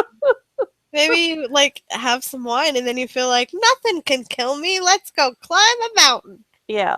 Let's go climb a sheer cliff face in shorts. That looks like capris. Yeah. exactly. Go for it, girl. I'm impressed. Yeah, and I think she has like a baseball cap on, no helmet or knee pads. I would be like wrapped up so hard. Be wearing a Michelin Man suit. Yeah. Like, even if I was on a rope, like, I would still be like, no, I could bang into this on the way down that rope. Yeah, exactly. Like, that's just crazy town. But I'm sure she's just in it for the drama and not the results. Totally. Absolutely. She's in it for that rock booty. Them boulders, man. Boulders. Those are nice boulders. I think you had some wine. Hey, that's a line from Shrek. Oh, I'm sorry, I didn't know. I like that boulder. That's a nice boulder. So I got that from Shrek. Shut up. Moving on. So rude. Oh, more Andy Murray goodness. More Andy Murray. I love this because I am what is called a hooper. And so I get really excited now anytime I see anyone with a hula hoop. And like, for those of you who don't know what a hooper is, it's someone who does tricks with hula hoops. And you can incorporate like dance and fire. I'm not at fire yet. And multiple hoops. And there's different like styles and stuff, and it looks pretty cool. And I'm a beginner, and this video kind of makes me mad because he's better than me. And he acts so dramatic. Like, look at him. He was cursing up a storm, too. He was, and like, he's so hard on himself, and he called it rubbish, and he's like so brokenhearted. I'm like, you're better than me, asshat. Like, what the hell? And I used to be really good at waist hooping in elementary school. Like, it was the only thing I was good at in gym class. And now, like, it's very difficult. So I'm like, what the hell? Give me your waist, Andy. And I just love how fed up he is. Like, he's so upset. He wanted to do, like, he wanted to do that more than win some matches. Like, I've never seen him. Yes. So upset. And he was and I was like, I was upset too because he was like, you asked me about my daughter and I got distracted. And he just like went, completely off the rails. And I also just kind of like the way he's like half sexy, half super awkward doing this. Because it's like the hip action's nice, but he's kind of got this weird look on his face. When he loses it and he knows he lost it. Yeah. Like, before the hoop even drops, he broke the motion, and he was like, oh no! Oh my god! I just disappointed my entire family. Yeah. I have brought shame to the Murray clan. Yeah, and then you liked what the guy said, but have a long, hard look at yourself. Yeah. Did you comment on that? No. Or was that not you? No, that wasn't me. Oh, sorry. Someone, I think, commented on they like that. Have a long, hard look at yourself, Andy. Yes, I think that was the original retweet that I used. Well, and it's just, and I want to know what that hoop's made out of and how light it is. Because there's now that I'm a hooper, I know that hula hoops are different. I thought they were all the same. Some are weighted, some are lightweight. So now I'm like, I wonder what it's made out of. I wonder how light it is. Well, you can tweet to BBC Breakfast and ask them. Hey, BBC Breakfast, did you use like a polypro hoop? What was it? Like, oh my gosh. But he looks so good doing this. Like, I love it because, like, he's so good to me. And I want to teach him things. Like, I want to go, Andy, I'll teach you how to do an isolation next. Like, I want to do a whole routine with him. Because you wouldn't expect him to be that good, to be honest. Right. And he thought he was rubbish. Exactly. And I'm just like, screw you, Andy, if you think that's rubbish. Oh, and it's funny. This really isn't about tennis, but it's about hooping, and it's funny. When I first got my hula hoop, I went in the middle of my living room floor, and one of my dogs, Monaco, she loves like musicals and anything. So if she thinks you're doing a show, she gets real excited. She'll sit in front of you like, oh, there's going to be a show. And I started a hoop and I dropped it like every second. I couldn't keep it on my waist. I couldn't do anything. And she slowly started to go, oh, this isn't a show. And she left and went to sleep. And I'm going, wait, I'll get it. And it's funny because the other one, her twin sister, is in love with Andy Murray. Oh, that's right. So she probably would have been really into this. Be riveted. Right? Look at that hip action. So serious. Just his face when he screws up. Like, I could watch this all day because he's so serious. So heartbroken. Like you're making me think while I have to do this. How dare you make me think of my daughter and screw me up? It is. It's like the world has just ended. It's like the horror. You can tell it's getting later, can't you? Because we're both like, we're just gonna watch this and then hug the guy and call it a night. That's right. Oh god. Okay, we'll move on. Oh god, it's getting worse. Grisha, you said you had stuff to say about this. Yeah, so if you want to read it, you can. Okay, I'll read it. Grigor got asked this question. I don't know where or what the context was. This is all that I saw. They said, how do you handle the travel? Is there anything you do to make all these hotels your own place? And Grigor replies, I'm starting to find my little spot in each city and a room to stay that feels a little more homey. Maybe my vanity is coming out more because when I go to a hotel, I'm like, listen, guys, can you please just make sure I have this kind of blanket and that kind of pillow?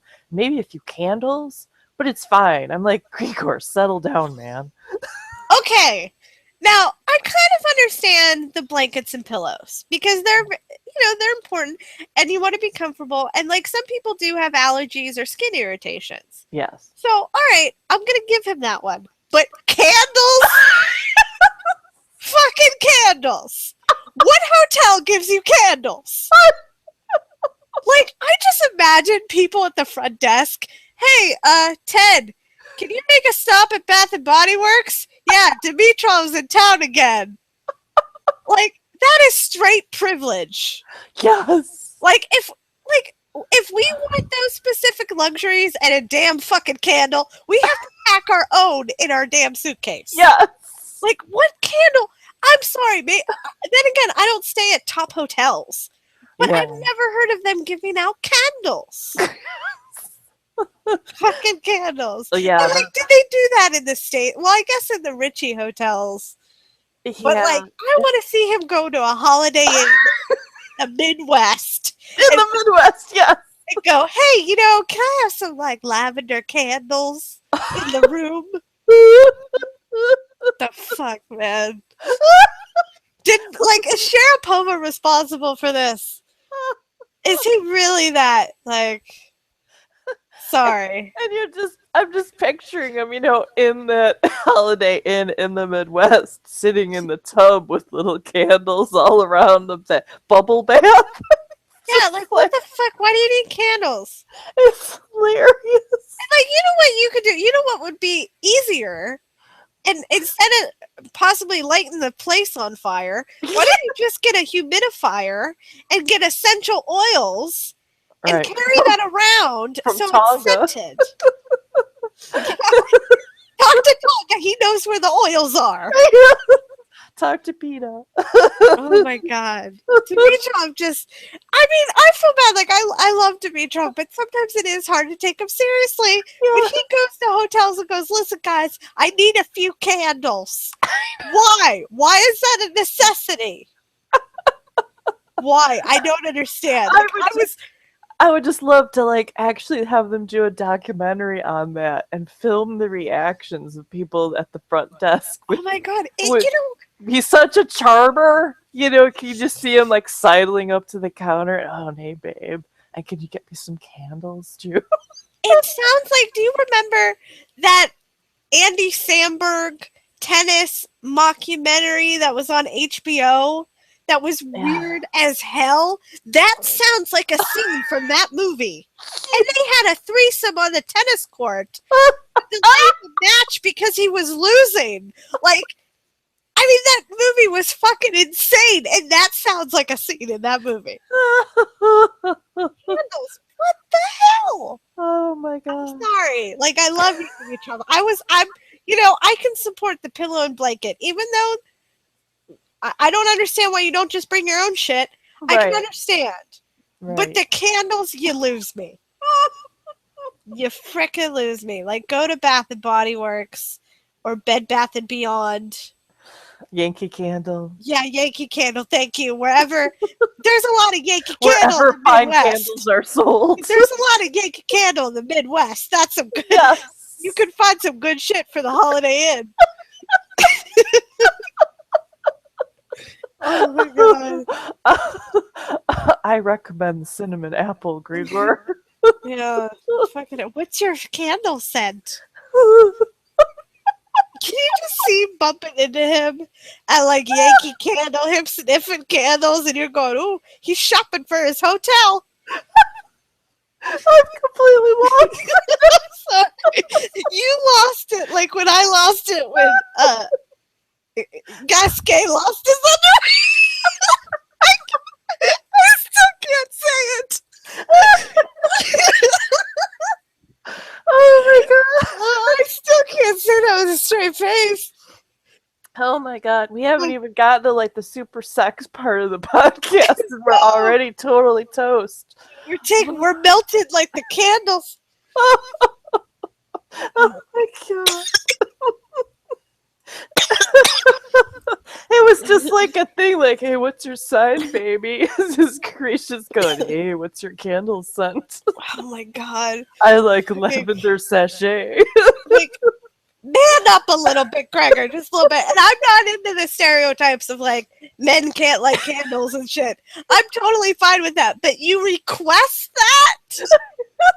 Like, bring your own candles. And there's little candles. Like, there's little tiny candles that you can easily fit in your carry-on. Yes. Or your tennis bag. Oh my god, can you imagine his bag check?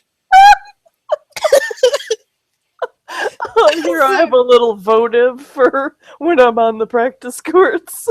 Oh my god.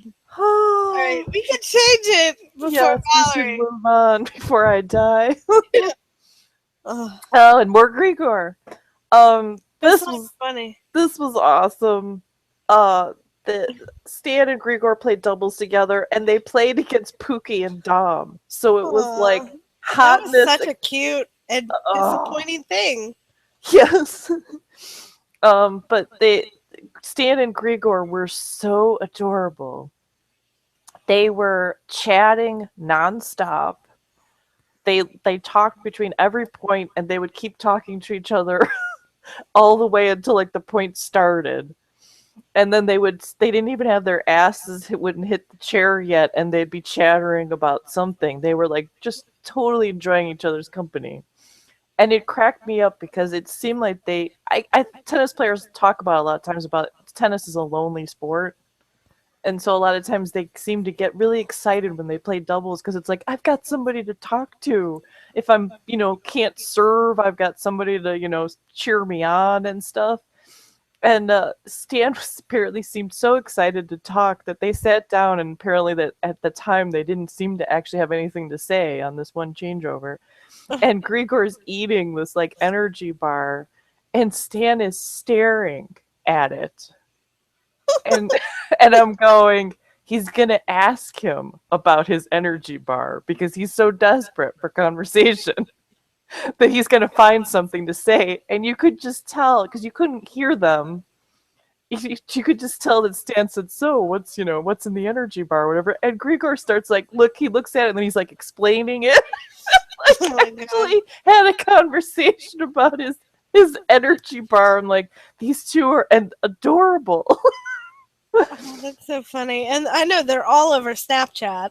Yes. Because Stan is all about that Snapchat. Ugh, I can't stand it. I downloaded it once and didn't know how to work it, so then I just got rid of it, and then I never tried. It's so insane, and I don't know. I just don't get it. I don't get the distorted faces thing. That actually like upsets me. I can't What, the look at it. filters? Yeah, those weird where they like elongate and distort their faces, and then Yeah. and then the ones where they put like kitty faces on and stuff. I don't get it.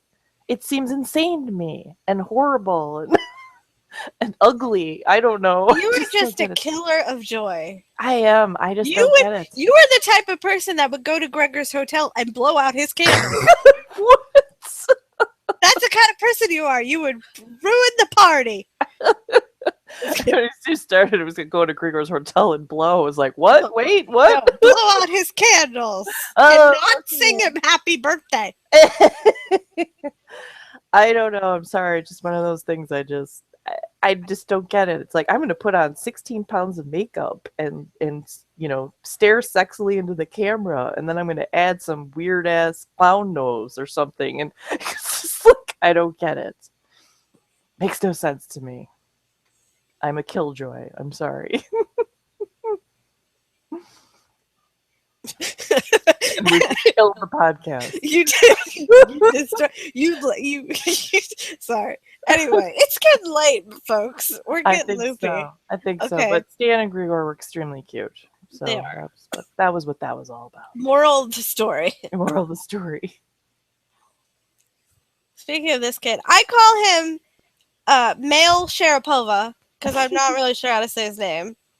Yes, which apparently no one is able to say his name. And I thought it was so cute because it's Shapovalov apparently, and he said the first part is like the French word for hat, chapeau, and I'm like, this is awesome. We're using a French word to explain how to pronounce a Russian name of Canadian kid. Tennis is truly international. But it's really funny because the Tennis Channel people have been laughing about it for like a week because none of them could say Shapovalov. It's really not that hard. Well, they had a ATP video with other tennis players too, and they were all doing the same thing. Everybody was saying Shapovalov. It's like that middle syllable throws people off, and then they didn't. And I was saying Shapovalov. That's what I thought it was, but it's Shapovalov apparently. Steve Weissman, our lovely buddy over at Tennis Channel, he actually was the first person I heard pronounce it correctly. Oh, your second husband's doing well for himself. Husband, I love that guy. I don't know how your first husband feels about it, but your second husband seems to be on board. He is adorable because he's the one that tells me, he's like, hey, your boyfriend's on TV. It's like, what? Wait, what? Steve. That's funny. So, but Shapovalov is a 17-year-old, which is why we're not going to say anything too risque about him. Yeah, no, I think he's cute. So once he turns of age, yes, we'll be waiting. I will speak about it. But until then, I will sit here in silence. Exactly. We will just say he's adorable and leave it at that. But he's a lefty with a one-handed backhand, and it is awesome. That thing is like a laser. I'm just in awe. And that's what got people excited is, we're always like, oh, they show promise and blah, blah, blah. And you watch this kid and you're like, hot damn. I mean, he's really exciting. And he did a tweener in a match against Dimitrov, which I knew Grigor was probably going, that is my move. You're not supposed to do that against me. But he beat Kyrgios in Canada, so that was kind of what really got everybody riled up. And he's got this. I couldn't tell if this was his natural walk or if it was because of the knee. Because he has got this like super swagger if you watch him then when he walks back around at the baseline. And we'll never get there now. I know, we're waiting for it. Oh wait. Hold on. I'll restart it. Oh, son of a bitch! It was working until you said that. Welcome to the Olympics. Well, you guys can watch it later, and you'll see what I'm talking about. But or you could just rewind the podcast because it was working fine until we had to freaking wait for it. Exactly. We scared it. We were Yeah. too excited. But I'm hoping we get to see more of this kiddo because he's very good. Me too. And he's adorable, but we'll talk about that next year. Yeah. I can't now. We can talk about this one.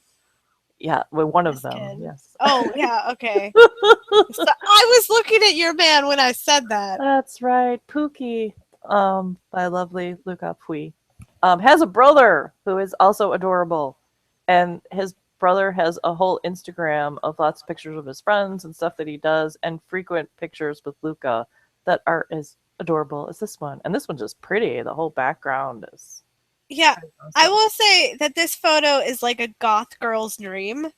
Yes. Like, where is that? That looks amazing. Like, I'm goth, so I'm like, where is that? Well, I like it's the Luxembourg Garden is what it says under his name, but It looks like a in cemetery. Paris. That's what I thought it was at first too. Because that's what I'm like, I'm goth, and the colors, like, it's fall, and like, I just want to put on like a Halloween dress and witch it up over there. Love it. And yeah, and his brother kind of looks like the guy who plays Peter Pan in Once Upon a Time. I like, so I kind of dig it. Yeah. But I'm not gonna say because he's very young. He's a wee little lad. Exactly. So we'll wait on that one too. And we know how I feel about brothers. So I am always excited when cute boys have cute brothers.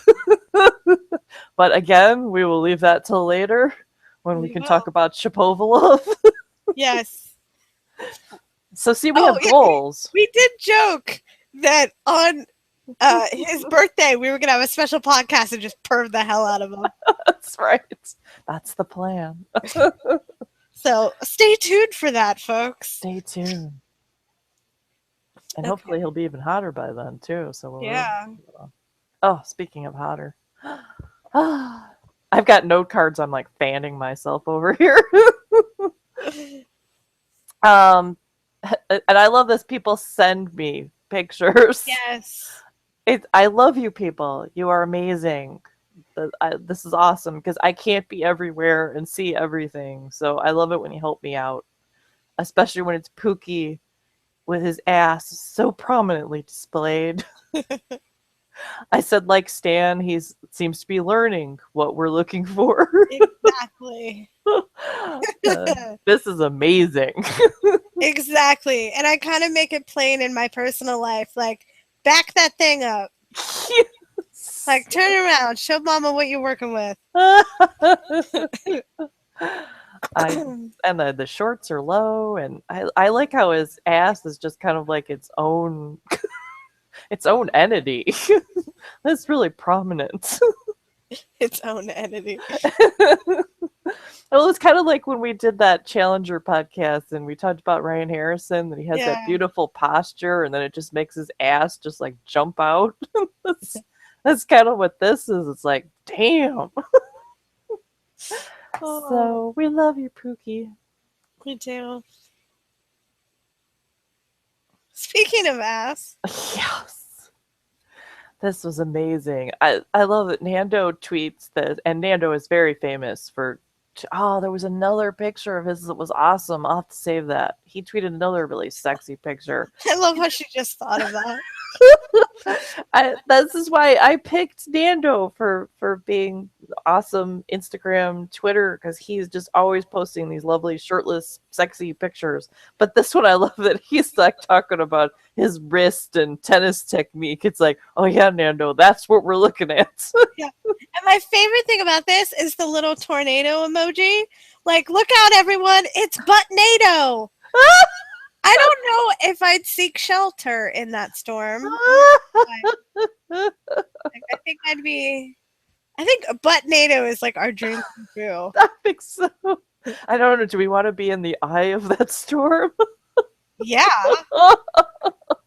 Freaking wrap on and enjoy the ride. That's all I'm saying. Oh, absolutely. And then Courtney was teasing me in our prep work for this that I'd be happy to sit in the car and watch shirtless men practice. And be two of my favorite things together. Yep. But Nando he is just a gift. The gift that keeps on giving. Yes. And also just this picture made me laugh a tiny bit because like we always talk about Roger's skinny left arm. Nando looks like he has a skinny right arm, but he's a two-handed backhand guy. So I don't know if it's just the angle of the picture. I think it also depends on how the arm is positioned. Because I have a wrestler who is like super muscular, but sometimes his arm will be positioned and it doesn't look like he has any muscle whatsoever. Yeah. And then other times it's like bigger than my head. Right. I'm like, what the hell? Where did it go? Like when I was little, and sometimes there's like those baby bottles and like there's the sets of tea where like if you tip it over, it looks like it's empty. Yes. The liquid. So it's kind of like the arm where like you move it a certain way, it looks like it's not there, and then boom, there it is, and you don't understand it. And you're just sitting there looking at it like a 2-year-old, like, where did it go? Do you guys love my comparisons? I would not have thought of that. I know. I compare things. I have just... My mind is a wonder. Well, we can move on to the next wonder. Ernie! Which I never call him Ernie, so that was weird. I know. You call him Ernest Gulbis. I call him Ernie. I always call him Ernest. I never liked Ernie. Well, here's the thing. I didn't care for the name Ernest for the longest time. Yeah. But then it grew on me because of him. But I still never called him Ernie. Like, I would call him Erno sometimes. And there's your man. Oh my god. The random man appeared. Speaking about that prominent ass. Oh my god. And this was, I think somebody sent me this one too. And it was like, oh, bless you. I saw that because you go, that's going in the webcast. Yes. I mean, look at this. I mean, oh my god. It's funny because his ass is so big. When he walks, you feel like you can hear the sound of his footprints. Like there's a GIF where there's like a dinosaur jumping over cables, and it's kind of said that you can kind of hear the boom even if it's not there, right? Because you sense it. Yeah, that's what I feel like. You feel the sound because his ass is so big. Yes. That is amazing. He's gotten more pumped too. He said he lost quite a bit of weight because he's been trying to get more fit, and it's like, well, honey, you packed it on in all the right places. Hello. So sorry, just having a moment. These courts are blinding. They are. And I like really weird things, but I don't like it. Yeah, is this the team tennis thing? Because that's the kind of courts they use. I don't know. I think they're in California there, aren't they? I thought it said San Diego back there, but I don't know what it says. Yeah, maybe. But the World Team Tennis uses these colored courts because they do different things with the points and stuff, and it is jarring. It's like I don't like it. I think because it looks like it's a San. I thought it said San Diego, but maybe it doesn't. Yeah, I'm not sure. That looks like a San and then a D. Yeah. So I'm gonna maybe if I play it. No, doesn't help. Anyway. Yeah. so that's that. If anyone knows, you can let us know. Yeah. Oh God. Speaking of assets. And floating devices. I've been hanging on to this one for a while. I kept wanting to use it in the podcast, but we always had like tons of other stuff, and I'm like, well, Borna can wait because this is evergreen. This is never. Oh, that happened a long time ago. Who cares about that? I'm not even sure if he's wearing actual swim trunks. No, I think it's just underwear. Yeah, it's like, damn. No, I think he legitimately just pulled out his pants and went, let's go for a swim. Yeah. Which is fine. Yes, I think that's wonderful.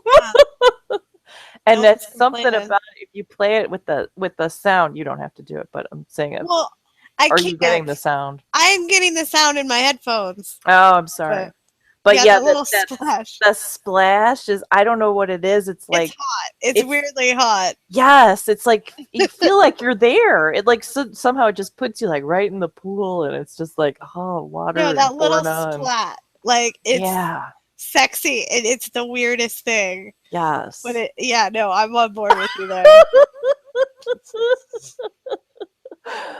Oh. We were both little weirdos in the pool. That's like Yeah, I have a water thing too, along with the car thing. Oh. Just so for the people listening at home. more information. You learn more about me that you may or may not want to know Yeah. every podcast. But we can move along to there's more good stuff. Oh, I thought it was the other one. Anyway, I didn't watch this yet, so we're gonna watch this together.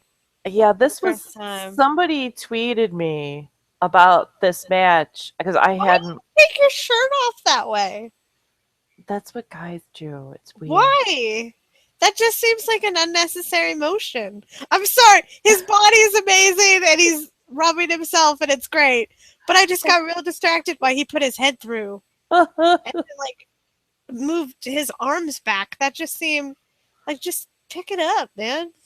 Yeah, boys are weird. But this, somebody said they're like, oh, Borna had his shirt off for a long time. Did you see it? And I'm like, oh, I wasn't watching the match. It figures. And then she sent me this video, and I'm like, oh my god, he's just Hanging out. It's like a private video. I mean, I'm like, who is this camera person? Because they just completely stay on him the whole time. And that never happens. No. And he's facing the camera when he takes his shirt off and stuff. It's like, is this a student film? I know, and he's like rubbing down his body and shit. Yeah. It's like, It's like he just got out of the shower and like yes. rubbing all the water off him. And look, and the camera follows him down, whatever he does. And I'm like, this is like mesmerizing. Whoever just like, this cameraman is, we need to hire him personally. yes. And he like looked at the camera. Just yeah. Are you still there? Oh, good. Soak it up, ladies. I was just like, this is amazing. That was an adventure. Yes. That was a big adventure. I was like, damn. Damn. I was like, we need to see more of that. I mean, a lot of terms, like the guy you can see him starting to take his shirt off, and the camera just runs away and starts, showing someone picking their nose in the audience or something. I was gonna say some pretty girl's boobs coming out of their top. Oh well, there's that. They find those. Yeah, they always find those. Yeah, but it's like, damn it! And then this one, I'm like, oh my god, it just goes on and on, as we hope it does. But moving on. So, Borna, I didn't peg him with the pipe. I think people that watch a lot of porn might get that reference. Yes. That I just made. But, yeah. Oh, I'm sorry. Did I just confess something again? People, because I didn't know what that was until I think fairly recently. So, yeah, I had to make I didn't peg him to be the sort to take this sort of photo, but I am so glad I know. Anyway, so Borna posted this. I'm not sure what's in his hand and what is happening in the photo. No. I don't even know if he explained it. No. Oh, it doesn't show here. And it's just, and he's looking at the camera like, hey. Yeah, like total sex. This like Stan did a selfie from his bed a couple of years ago that he had this look, and it was like, excuse me while I have an orgasm. Yeah. And that was when I first saw this photo, I was like, oh, another sexy picture. And then you expand the photo, and it's like, oh my god, what's he doing? I know, he has this whole "my body is ready for you" look, Yeah. and then you look and you're like, you learn what his body is ready for, and we were the ones not ready. Yes, exactly. Like, oh shit, he is hardcore. I don't know how to feel, Borda. Like, you took our relationship up a notch real fast. I know, and it was like, and it made me laugh because it like broke tennis Twitter. There were even like journalists retweeting this, going, Hey, maybe that's a tennis trophy. You know, that's like the shape. I was just gonna say that would be Madrid's new trophy. Yeah. Oh my god! I think it might be like a blade that the physios have some weird things that they dig into muscles with. Oh. And that's probably what's going on. If you look at it in an innocent way, but I hope Borna borrowed some of Tonga's oil. That's all I'm gonna say. Always use oil, folks. And I like how we're gonna just keep calling him Tonga. I'm too scared to say his name. Well, I know it's like Pita, but like, yeah, we'll just say Pita, which hopefully it's not Pita or. I know. I'm sorry. Well, I know. Like when I was watching the Great British Bake Off, I learned that English people do not say pita bread; they say pita. I didn't know that, so maybe it's Pita. Yeah, it could be. Yeah, so we don't. That's why it's Tonga, because we just. Yeah, it's Tonga's easier for us to say. Yeah, we'll have to do more research. But anyway, I'm just saying, use a lot of oil. Oh, and that's the end of our sex segment. Yes, and the end of our show.